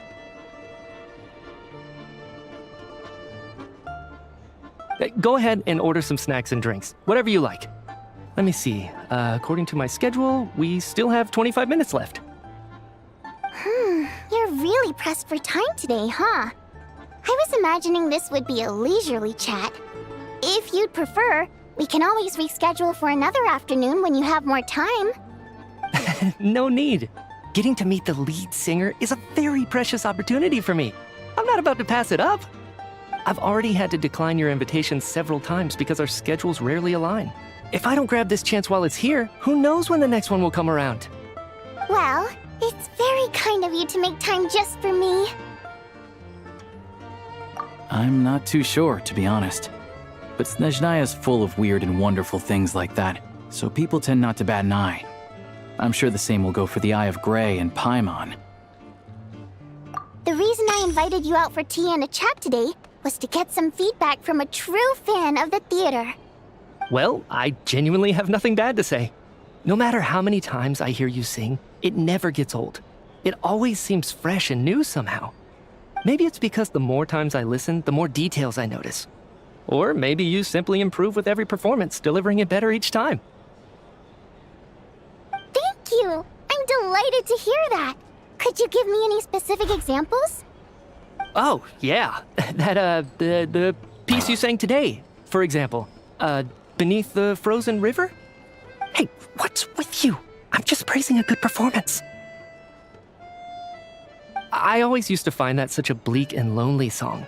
But the more you listen, the more you realize that it's not as cold and nihilistic as it appears. When you really dig down into it, there's a certain level where you're surprised by the emergence of hope. Wow, I'm impressed. I didn't expect you to pick up on that. Actually, I only tried out that angle after talking with a composer. Still, Beneath the Frozen River wasn't on today's program. Oh, really? But it's a classic. You sing it every time. Almost every time. Oh, well then. Let me say a few words about that other all-time classic, Flying in the Wind from the Mountain Sparrow. I didn't sing that one today either. My voice wasn't quite up to it, so I switched it out at the last minute. Oh, but, Sorry, Mr. Mitya, but you were at the theater today, yes? Of course I was. Remember? I said hello to all the troupe members before the show started. You, Odette, and the others. So what did Odette sing today? Elegy of the Snow-Winged Goose, of course. Correct. I see. I see. You find my singing boring, don't you? That's why you don't remember a single song. Looks like I'll need to cut a few from the program next time. No, that's not it. I swear. All right. I'll be straight with you. I'm sorry. My mind was wandering as you took the stage today. I enjoy watching your shows because the exquisite performances stimulate the mind. It always sparks some inspiration for my research. So, whenever I get stuck at work, I come to the theater for a change of pace. Odette's dance during the Elegy of the Snow-Winged Goose today was simply incredible. It got me wondering what she's been going through recently. That look of sheer defiance in the face of utter tragedy? It was so inspiring. I started scribbling in my notebook right away. Not that I made a ton of progress in the grand scheme of things, but I still think it was productive. By the time I snapped out of it, the entire show had finished. So what you're saying is, you didn't listen to my singing at all? Unfortunately not. I'm sorry, I don't know which is more disrespectful. The fact that I don't always come for the show itself, or the fact that I missed your performance. Seems like things are getting a little awkward.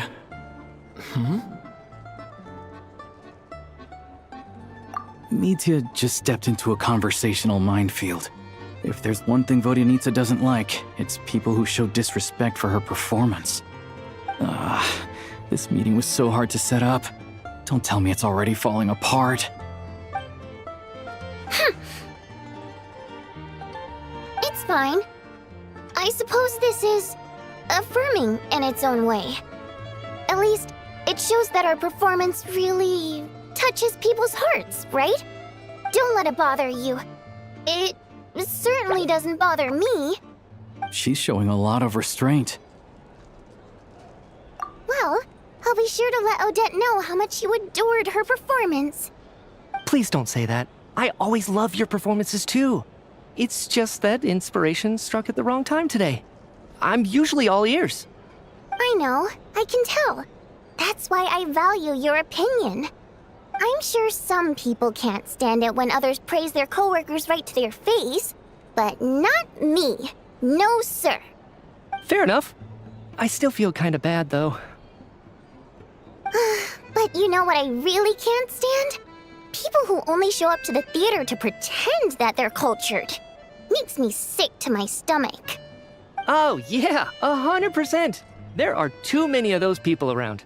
By the time they're walking out the door, they've forgotten all about the show. What's wrong? You look furious. I don't know if you've heard about the boss of the Iskra manufacturing plant. He isn't even a theater investor, but he always demands the same privileges as actual investors. Box tickets only, premium drinks, even the right to request specific songs. Well played, Vodyanitsa. Seems like she's harnessing her rage to steer the conversation back on track. Now that you mention it, I've interacted with that guy before. I gotta say, everyone holds him up as an example of a benevolent businessman, but I don't know. I don't see it. Yeah, he couldn't care less about what's happening on stage. He's just there to flaunt his social status. I hate that I have to prepare programs for guys like that. What's the big deal with that factory he runs anyway? I asked around a bit and heard some pretty shocking stories. Sounds like he's just another greedy capitalist. Oh, really? Yep, the things people are saying are pretty damning. Low wages, insanely long working hours, equipment running around the clock. And as if that's not bad enough, he also strictly forbids his employees from giving any kind of interview. Project Stuja has now been extended so many times, we're at the point where crystal rations for the common folk are barely enough to survive on. Yet he even wants to get his greedy hands on them just to boost his own profits. If the rumors are true, he's in serious violation of the law. Interesting. So you've heard about it too? What? So it's really true? Who knows? I've only heard the same rumors you have. But there's no smoke without fire. The rooster's been coming down on us hard lately, demanding that we track and trace every single batch of crystal. My coworkers in the Department of Energy have been tearing their hair out over it. The rooster? I didn't realize he cared that much. Yeah. Even though there are no restrictions on crystal trading, the poor will wind up freezing to death if we let the rich buy as much as they want. That's clearly unfair. Looks like we'll need to arrange an investigation into the Iskra manufacturing plant as soon as possible. I never knew you kept up with current affairs beyond the theater, Miss Vodyanitsa. You really have a heart for the common person. Most Fae in your position have long been indifferent to the plight of humans. Well, those of us who choose to live in human cities are naturally going to pay attention to any significant upheaval. Isn't the rooster a Fae himself? I'm just surprised to learn that even someone with as much experience as him is getting so stressed out over Project Stuja. What is the end goal of this project anyway? This is it. We're finally going there. I'm sure Mitya can sense on some level that she's fishing for information. But since their conversation is so relaxed, he might just let something slip. It's stressing me out too. If I'd only made better progress with my research, things wouldn't have dragged on this long. Oh, so your work is related to Project Stuja? That's right. The Armory Palace needs a brand new energy source. Not the power of the Light Realm and not elemental energy. Right now, the only thing that meets the requirements is the power contained within stellar linchpins. But harnessing that power is costly. Each step of the process requires enormous amounts of Kresnik crystal, from extraction to quantification to attempts at conversion. Progress has been painfully slow, and the team is getting burned out as time goes by. Sometimes, I see people staring into space as if in a trance. Could it be that this new energy source has side effects? No, it doesn't affect us, because the energy is used for... Okay, I got it. Stop choking me. Sorry, I can't talk about that. I think we're all just exhausted. We've been working ourselves to the bone for so long with so little progress to show for it. It's no wonder people are struggling to stay motivated. Seems like I owe you an apology. I shouldn't have gotten so mad at you for not paying attention during the show. Don't worry about it. I count myself lucky, to be honest. I don't envy the people who work closely with the Tsaritsa herself. I'd much rather be in my current position. At least I don't have to shoulder any major responsibilities. So they're trying to develop a completely new kind of energy. Yeah, censored by a scarf. Who would have thought? Oh, dear. It looks like my time is up. I'm afraid I have to leave. I'm so sorry. We ended up barely talking about the theater. That's okay. It was a pleasure chatting with you, really. Let's make up for it next time. Yeah, hopefully once the work pressure eases up a little, I'll be able to focus more on the performance, and then we'll have more to discuss. We touched on some confidential issues today. I'd be grateful if you could keep it between us. That could have gone worse. Nice job. Why was Mitya in such a hurry to leave, though? Sorry, routine inspection.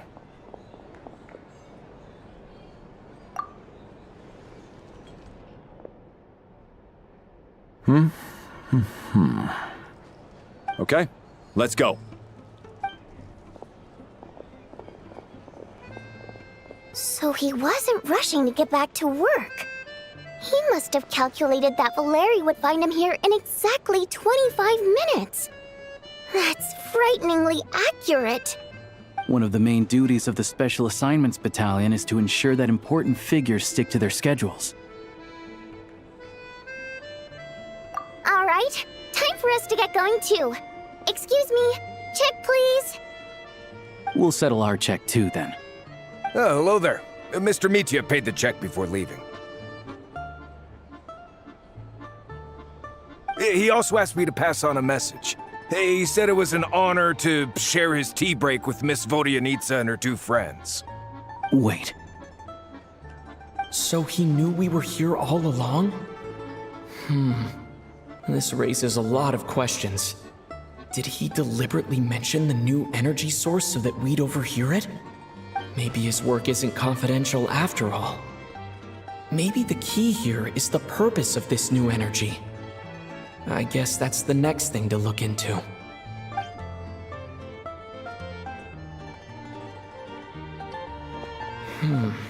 Vodyanitsa and Alosha have left.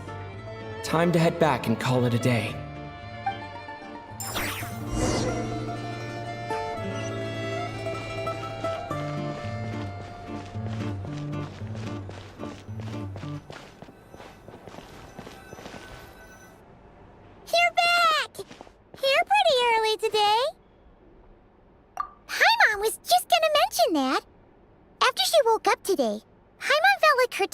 Was completely back to normal, but her strength still hasn't returned.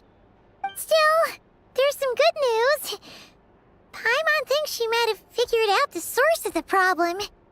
It's like there's some kind of mysterious power affecting Paimon. Paimon's never felt this way before during any of her travels. She only started feeling this way since we arrived in Snezhnaya. That's right. The Armory Palace needs a brand new energy source.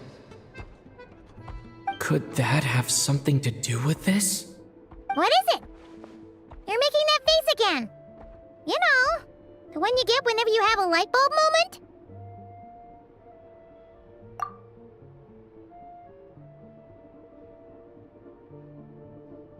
So, they're trying to develop a new energy source here? And you think that might be why Paimon's feeling unwell? Well, Mitya denied that the energy they're researching has any side effects. Although, he did say that people working on the project have been having issues with their concentration and short-term memory. And even so, those are completely different symptoms from Paimon's. It's pretty faint, so it's kind of hard to tell. But if anything, it seems like it's coming from roughly the same direction as the Armory Palace. Sure, Paimon's with you there. But how, though? The robot only has a limited amount of intel. Oh, great point! They argue about Project Stusha every day. If we could sit in on one of their sessions, We might pick up some new leads. Good idea! Oh yeah, while you were out, Paimon tried all the yummiest looking desserts in the Potforia restaurant. This one seemed right up your alley. So, Paimon saved some for you. Come try it once you finish writing your letter.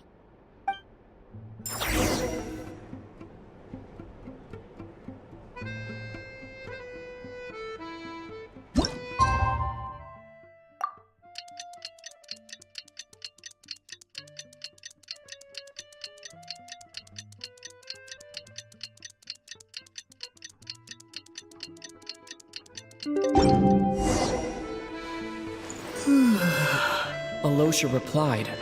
He says that we won't be able to speak at the Vetcha, but he can arrange for us to attend as visitors. Time to get ready. Then head to the Snezhnaya Vetcha.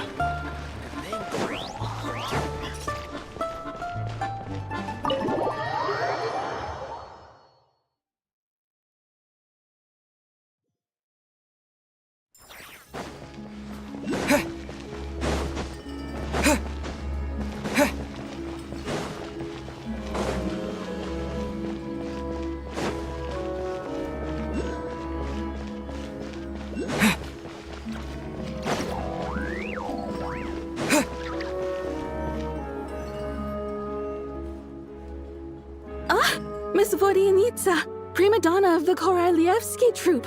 What a surprise meeting you here. Will you be sitting in on a session of the Vetcha? Sorry, I'm not taking interviews today. Oh good, you're here. The session's about to begin. Let's get inside. Please wait, Miss Vodyanitsa. Could you introduce me to your new friend?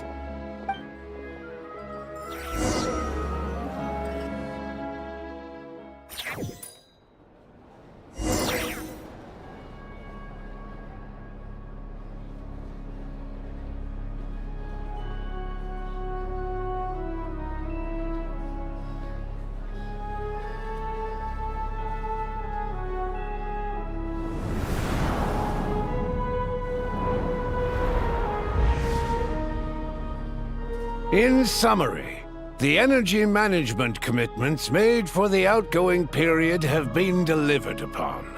Furthermore, both the production and consumption of Kresnik Crystal show clear signs of stabilizing.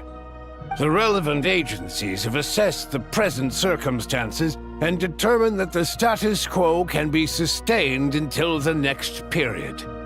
For detailed statistics, I would refer you to the industry reports that have been distributed to all persons present. It should also be noted that while the recent blizzards have led to a significant increase in people's energy expenses, this is strictly a short-term phenomenon associated with a remotely located monster.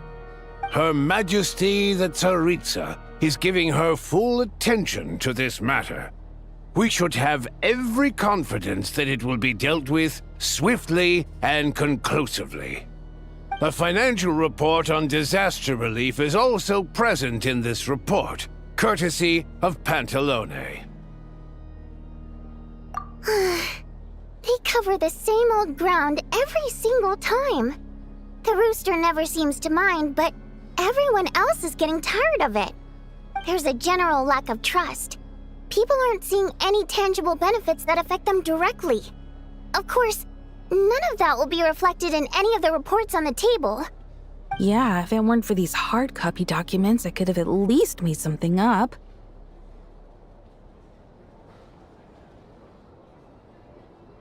Oh, don't mind me.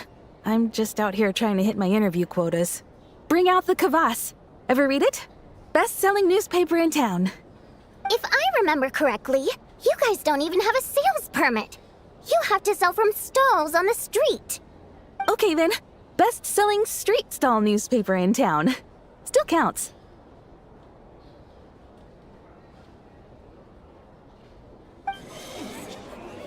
Order! We will now open the floor to the representatives. If there are no further substantive issues to discuss, we will then proceed to a vote on this motion. Snezhnaya has a long tradition of treating members of the Fatui armed forces and their dependents favorably. But recent surveys shows that Fatui families in remote areas have access to 15% less crystal than the average civilian family in Snezhnograd. It's been said many times before, but it bears repeating now. There needs to be a clear and consistent rationale behind how crystal is allocated, or we will soon face immense public backlash. Perhaps you wouldn't need to keep repeating yourself if you would hear me out for once. I say again, true consistency exists only in principle. In the real world, fairness is relative. You appear to treat resource allocation as a simple function of production and population.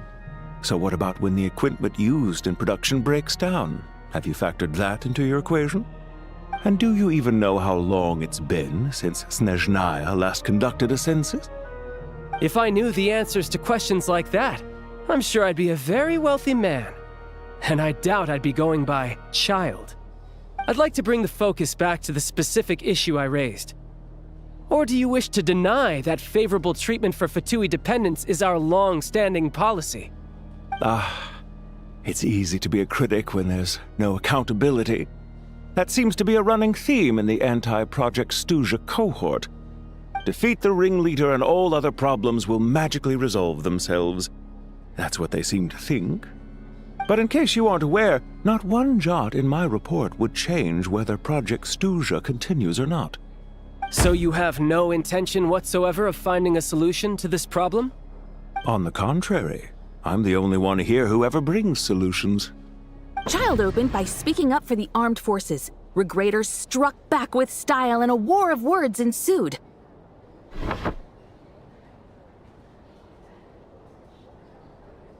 Our reporter was live on the scene to get the audience's reaction as it all unfolded. Who do you support?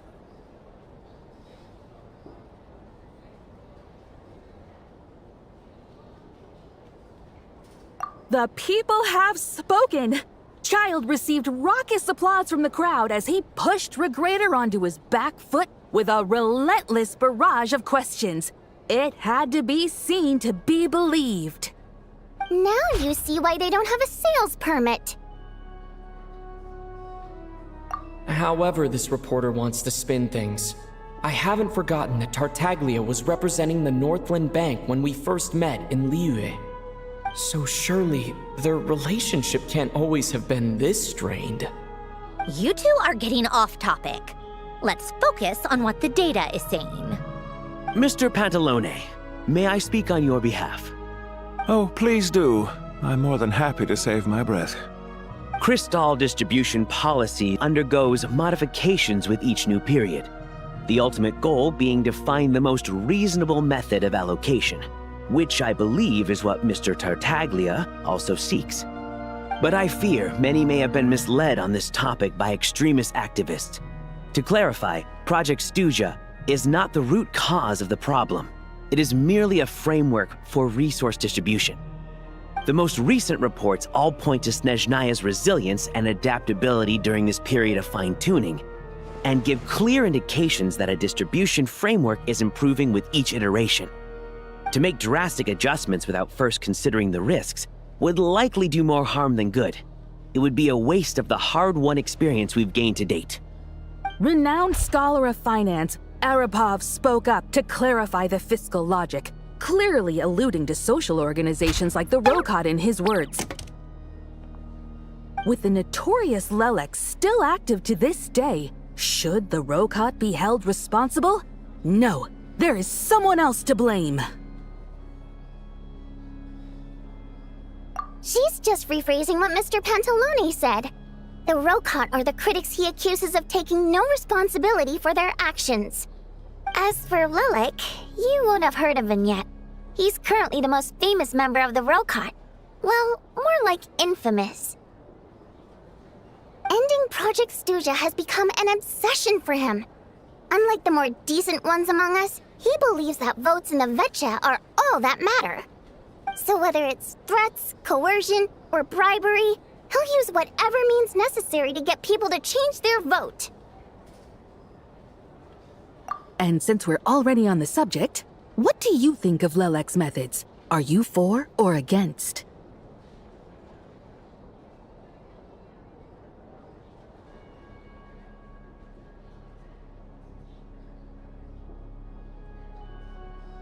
Well, whatever the story is, his actions benefit us all.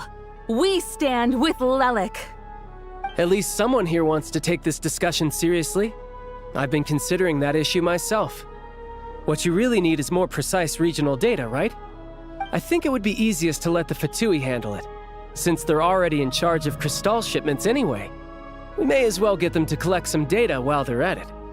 Whatever you need, you can ask the Fatui to look into it for you. In terms of supervision, I think the Druzhna would be a good fit.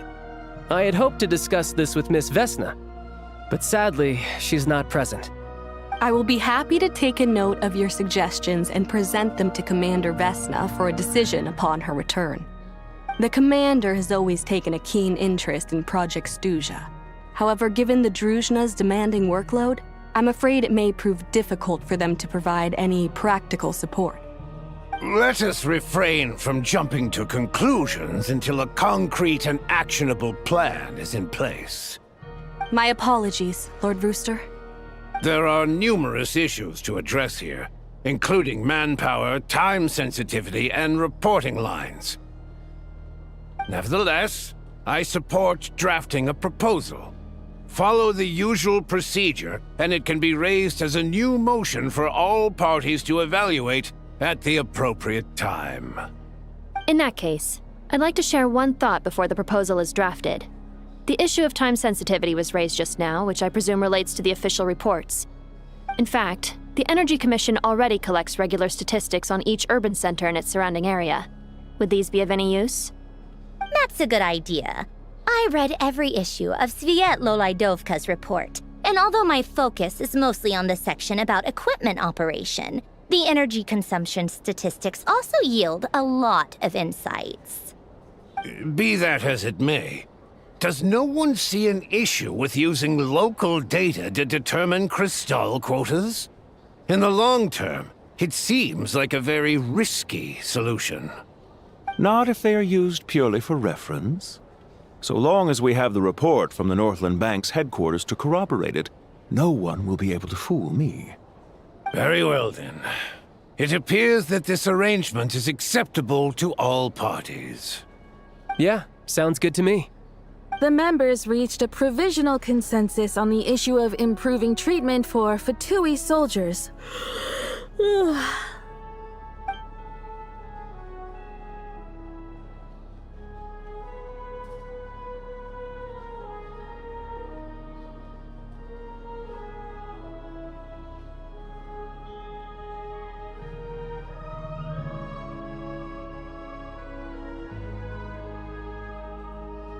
Today, the prima donna of the Korylevsky troupe attended a session of the Snezhnaya in the company of a dashing young man. The question on all our minds is, what is the true nature of their relationship? Write anything like that again, and I'm revoking your permission to interview the troupe. Got it?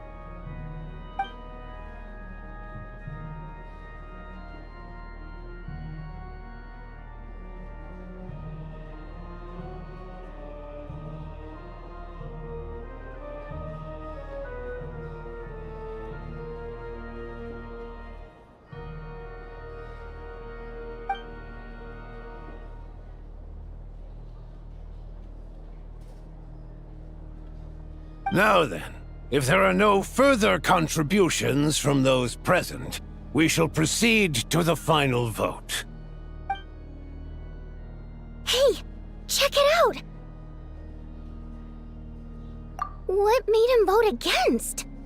Why now?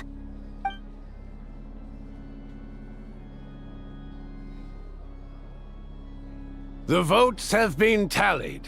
Those in favor of continuing Project Stuzha total 61%, securing a clear majority. That was too close. The margin has shrunk yet again. Chuganov was a huge loss. I'll bet Lelik is behind this. I wonder how Pulcinella will respond this time. Chuganov. I see. Lelik strikes again. Yes, go, Lelik. Once Project Stuzha is defeated, our unwavering support at Bring Out the Kvass will finally pay off when we make our comeback. I can taste our victory already! In accordance with the result of this vote, Project Stuzha will remain in effect until the next Vecha period. Finally, may I remind us all, we debate only for the greater glory and solidarity of our nation. May the aurora shine ever on, and the tundra always stand firm. The session is concluded.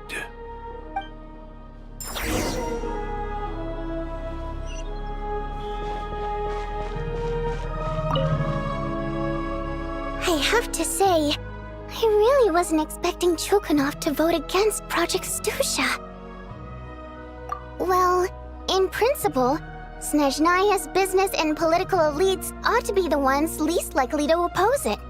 As we heard, Project Stuzha is basically just a resource distribution framework that requires everyone to cut back during the winter. But even if the policy got cancelled, the Tsaritsa's energy needs wouldn't suddenly go down.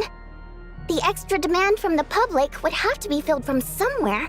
So logically, the factories would have to take the hit. I got a letter from Mr. Mitya just before today's session. He said he's confirmed that there are issues around overtime and excessive energy consumption at the Iskra manufacturing plant.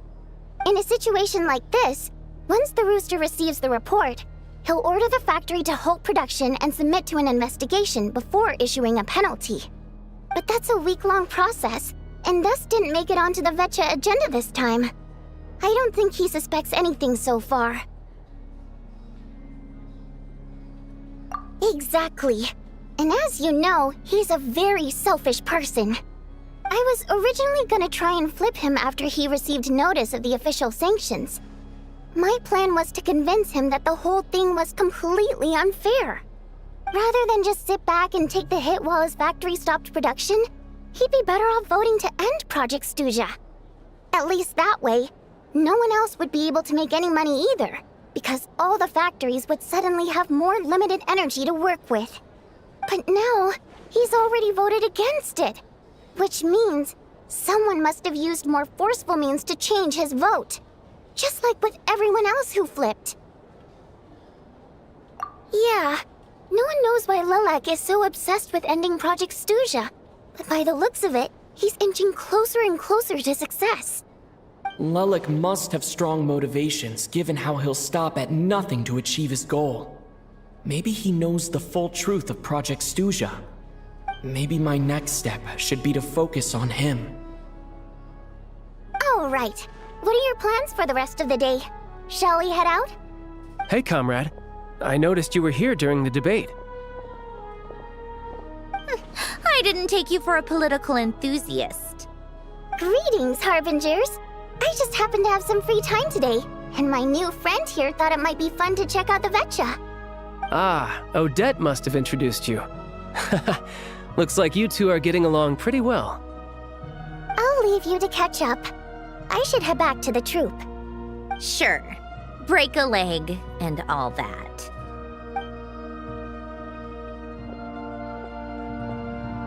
Thought it might be fun to check out the Vecha, did you? Things are never that simple with you, Traveler. There's no way you're here for kicks and giggles. Tell me I'm wrong. Oh, yeah. To some, he's a captivating enigma. To others, he's the bane of their existence. No one ever thought that some anonymous nobody from the Rokot could cause such a stir. Huh? You want to look into Lelik? Then I'm sure his days of anonymity are numbered. What do you think, Sandrone? Fine by me, I guess. If the Traveler actually manages to expose Lelik, it'll be doing Pulcinella a favor. In return, it seems fair to let him in on what we've learned so far. My thoughts exactly. Sharing is caring, after all. Head back to Glupov and grab the files on Lelik. It's easier to just pull the records than go through the rigmarole of getting the Traveler a visitor's permit. As you command, child, sir. In that case, since we're going to be waiting anyway, I'll have someone brew a pot of black tea.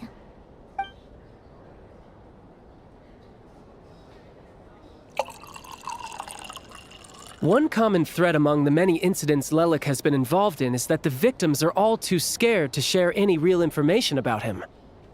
Clearly, he must have threatened them in some way. His modus operandi is to silently infiltrate the scene and leave a threatening letter behind. But neither the letters nor the crime scenes ever yield any clues to his identity.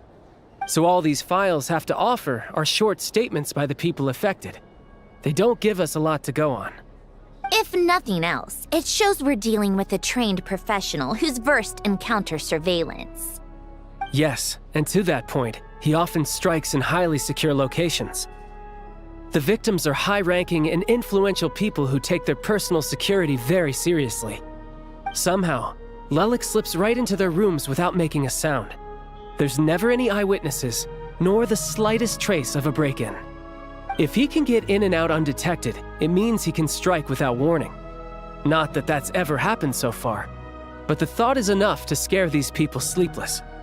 It's hard to believe that a human being could pull this off flawlessly every time, so they switched the focus of the investigation to Faye. Unfortunately, no one's found anything yet. Careful, don't underestimate me. Although truth be told, I'd probably find it hard not to blow my cover. Direct confrontation is more my style. We haven't ruled out the possibility of Lelik being human. It's just, there can only be a handful of people in all of Teyvat who'd fit the profile. Faye, on the other hand, plenty would have the ability, but few would have the motive. No, not as strong as me. You'll never find the culprit with criteria like that. Let's go with a little weaker than me. There's no denying that Master is strong, but meticulous. We can only hope. He's just trying to find a reference point. Stop getting fixated on who's stronger than who. But that's the most important thing. In my opinion, anyway.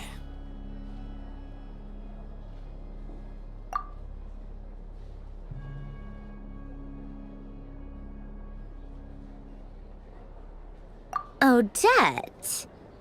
Yeah, that seems about right. Her skills are solid, and she's always calm under pressure. Except she's Fatui, so the likelihood of her working against us is pretty low. But yeah, much more accurate than your previous example, at least. No, wait a moment. Maybe we should interrogate that assumption. What do you mean? Which assumption? Her Fatui identity doesn't necessarily exonerate her. And when you think about it, the Rokot would be precisely what she needs to conceal her identity.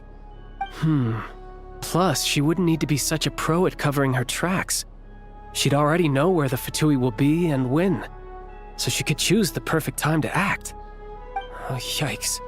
I was just thinking out loud. Why is this starting to sound like such a convincing theory? Still, what reason could Odette possibly have for trying to call off Project Snezhnaya? Arlecchino would be the best person to ask. She knows Odette best. Unfortunately, she isn't back yet.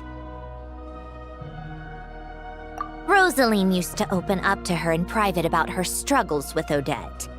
As I'm sure you can imagine, Arlecchino is quite a lot better with children than Rosaline was. She gave her some tips on how to handle the situation, and Rosaline managed to reach a settlement with Odette before leaving. So I suppose there were at least no lifelong regrets left behind. Beyond that, I don't know the details about that side of things. But I do know that Odette definitely has a motive to hold a grudge against Project Snezhnaya. The reason being, her father passed away during the early stages of the project.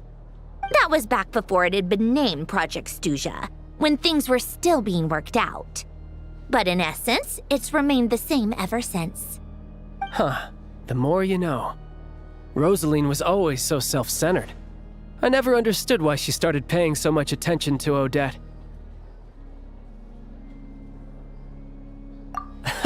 Is that such a surprise? If you cast your mind back, you may remember that Rosaline and I weren't exactly close. We had tea together a few times, but that was about it. Odette's past is no secret. Her father was a fatus and her mother was a very famous ballerina. On the surface, it looks like she followed right in her parents' footsteps. But the truth is quite a different story. After her father passed away on a mission, her mother was overcome with grief. She broke her leg during a performance and could never dance again. Odette was only interested in ballet at the time, but this tragedy left the family with both breadwinners gone. They could barely make ends meet. Per Capitano's policy, family members of Fatui who died in the line of duty had to be appropriately accommodated and provided with adequate assistance. So, regardless of how Rosaline may have felt about it, it fell to her to resolve the issue of Odette's family's livelihood. In the end, the solution they agreed upon was to have Odette join the Fatui. Right, because the alternative would have been a one-off compensation payment, I guess. In that sense, joining up was definitely the better option. Still, she must have had mixed feelings about it, right? If she doesn't even like the Fatui. It's just a theory, a possibility. But as a motive for Odette to become Lelik, it holds up. That said, I have no idea where Odette's head is at right now, or what her conflict with Rosaline was about. Plenty of people were on bad terms with Rosaline. I have no intention of trying to figure it all out. Yes, but there's not much point in discussing that now. Yeah, back to Lelik. Since our investigations so far have turned up next to nothing, we've got nothing to lose by trying a new angle. Funnily enough, Tonya and I had actually made plans to go to the theater tomorrow to watch Odette's rehearsal. Unfortunately, thanks to this Lelik situation, I'll be stuck working overtime again. Which means you can go in my place. No point wasting the ticket, plus you'll get to meet Tonya. Spirit Seeker. Quite the classic ballet. It was passed down through Odette's mother's family for generations, though it hasn't been performed in years. But Odette's been practicing it diligently, and it's finally ready for a return to the stage. Excitement is through the roof. Tickets for the official performance sold out long ago. Tonya's excited for it too. She's desperate to see it no matter what. Personally, it's not really my kind of thing, but since she's my little sister, I had to figure something out. I've actually seen it several times before. The story's pretty straightforward. The lead character follows a trail of clues left behind by a spirit, gradually recovering her memories along the way. It's a tale of love and regret. So not exactly reinventing the wheel, at least by today's standards. But when that classic melody kicks in and the lead character begins to dance, it always gets me. It really is beautiful. Not an easy dance to do justice to, though. I know it's always been Odette's dream to perform this piece, but I'm not sure she's really ready. In that case, I think that even if she is Lelik, we should wait until her performance is over before we respond. I'll let you take it from here, comrade.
today. It's good that everything's going so smoothly. Next step is to head back to the theater and get a clear answer from Odette. Either way, Paimon doesn't get the sense that she's a bad person. Sure, she might have done some pretty extreme things, but Paimon bets she has her reasons. Maybe this is going too far, but like, with everything she's managed to do so far, wouldn't it make more sense in theory to be even more, you know, heavy-handed? Why leave a letter when she could, well, we know there are plenty of other ways to keep people in line, right? The point is, she could have gone further, but she didn't. So, if it is her, she's got some principles at least. Yeah! Well, all you can do is follow the facts wherever they lead. No change, really. But that thing Paimon told you about yesterday? Paimon feels like she can sense it more clearly now. Hearing you talk about your day makes Paimon itch for an adventure. If only she could be there with you so we could experience it all together. Yeah, I wish you could be there too. I'm not used to adventuring alone. But don't worry, we'll get to the bottom of this. Guess it's just one of those things. Never mind. Paimon will behave herself and keep resting.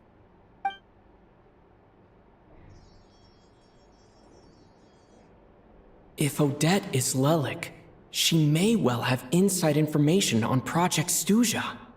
Her father was involved with the project's early implementation and tragically died in the process.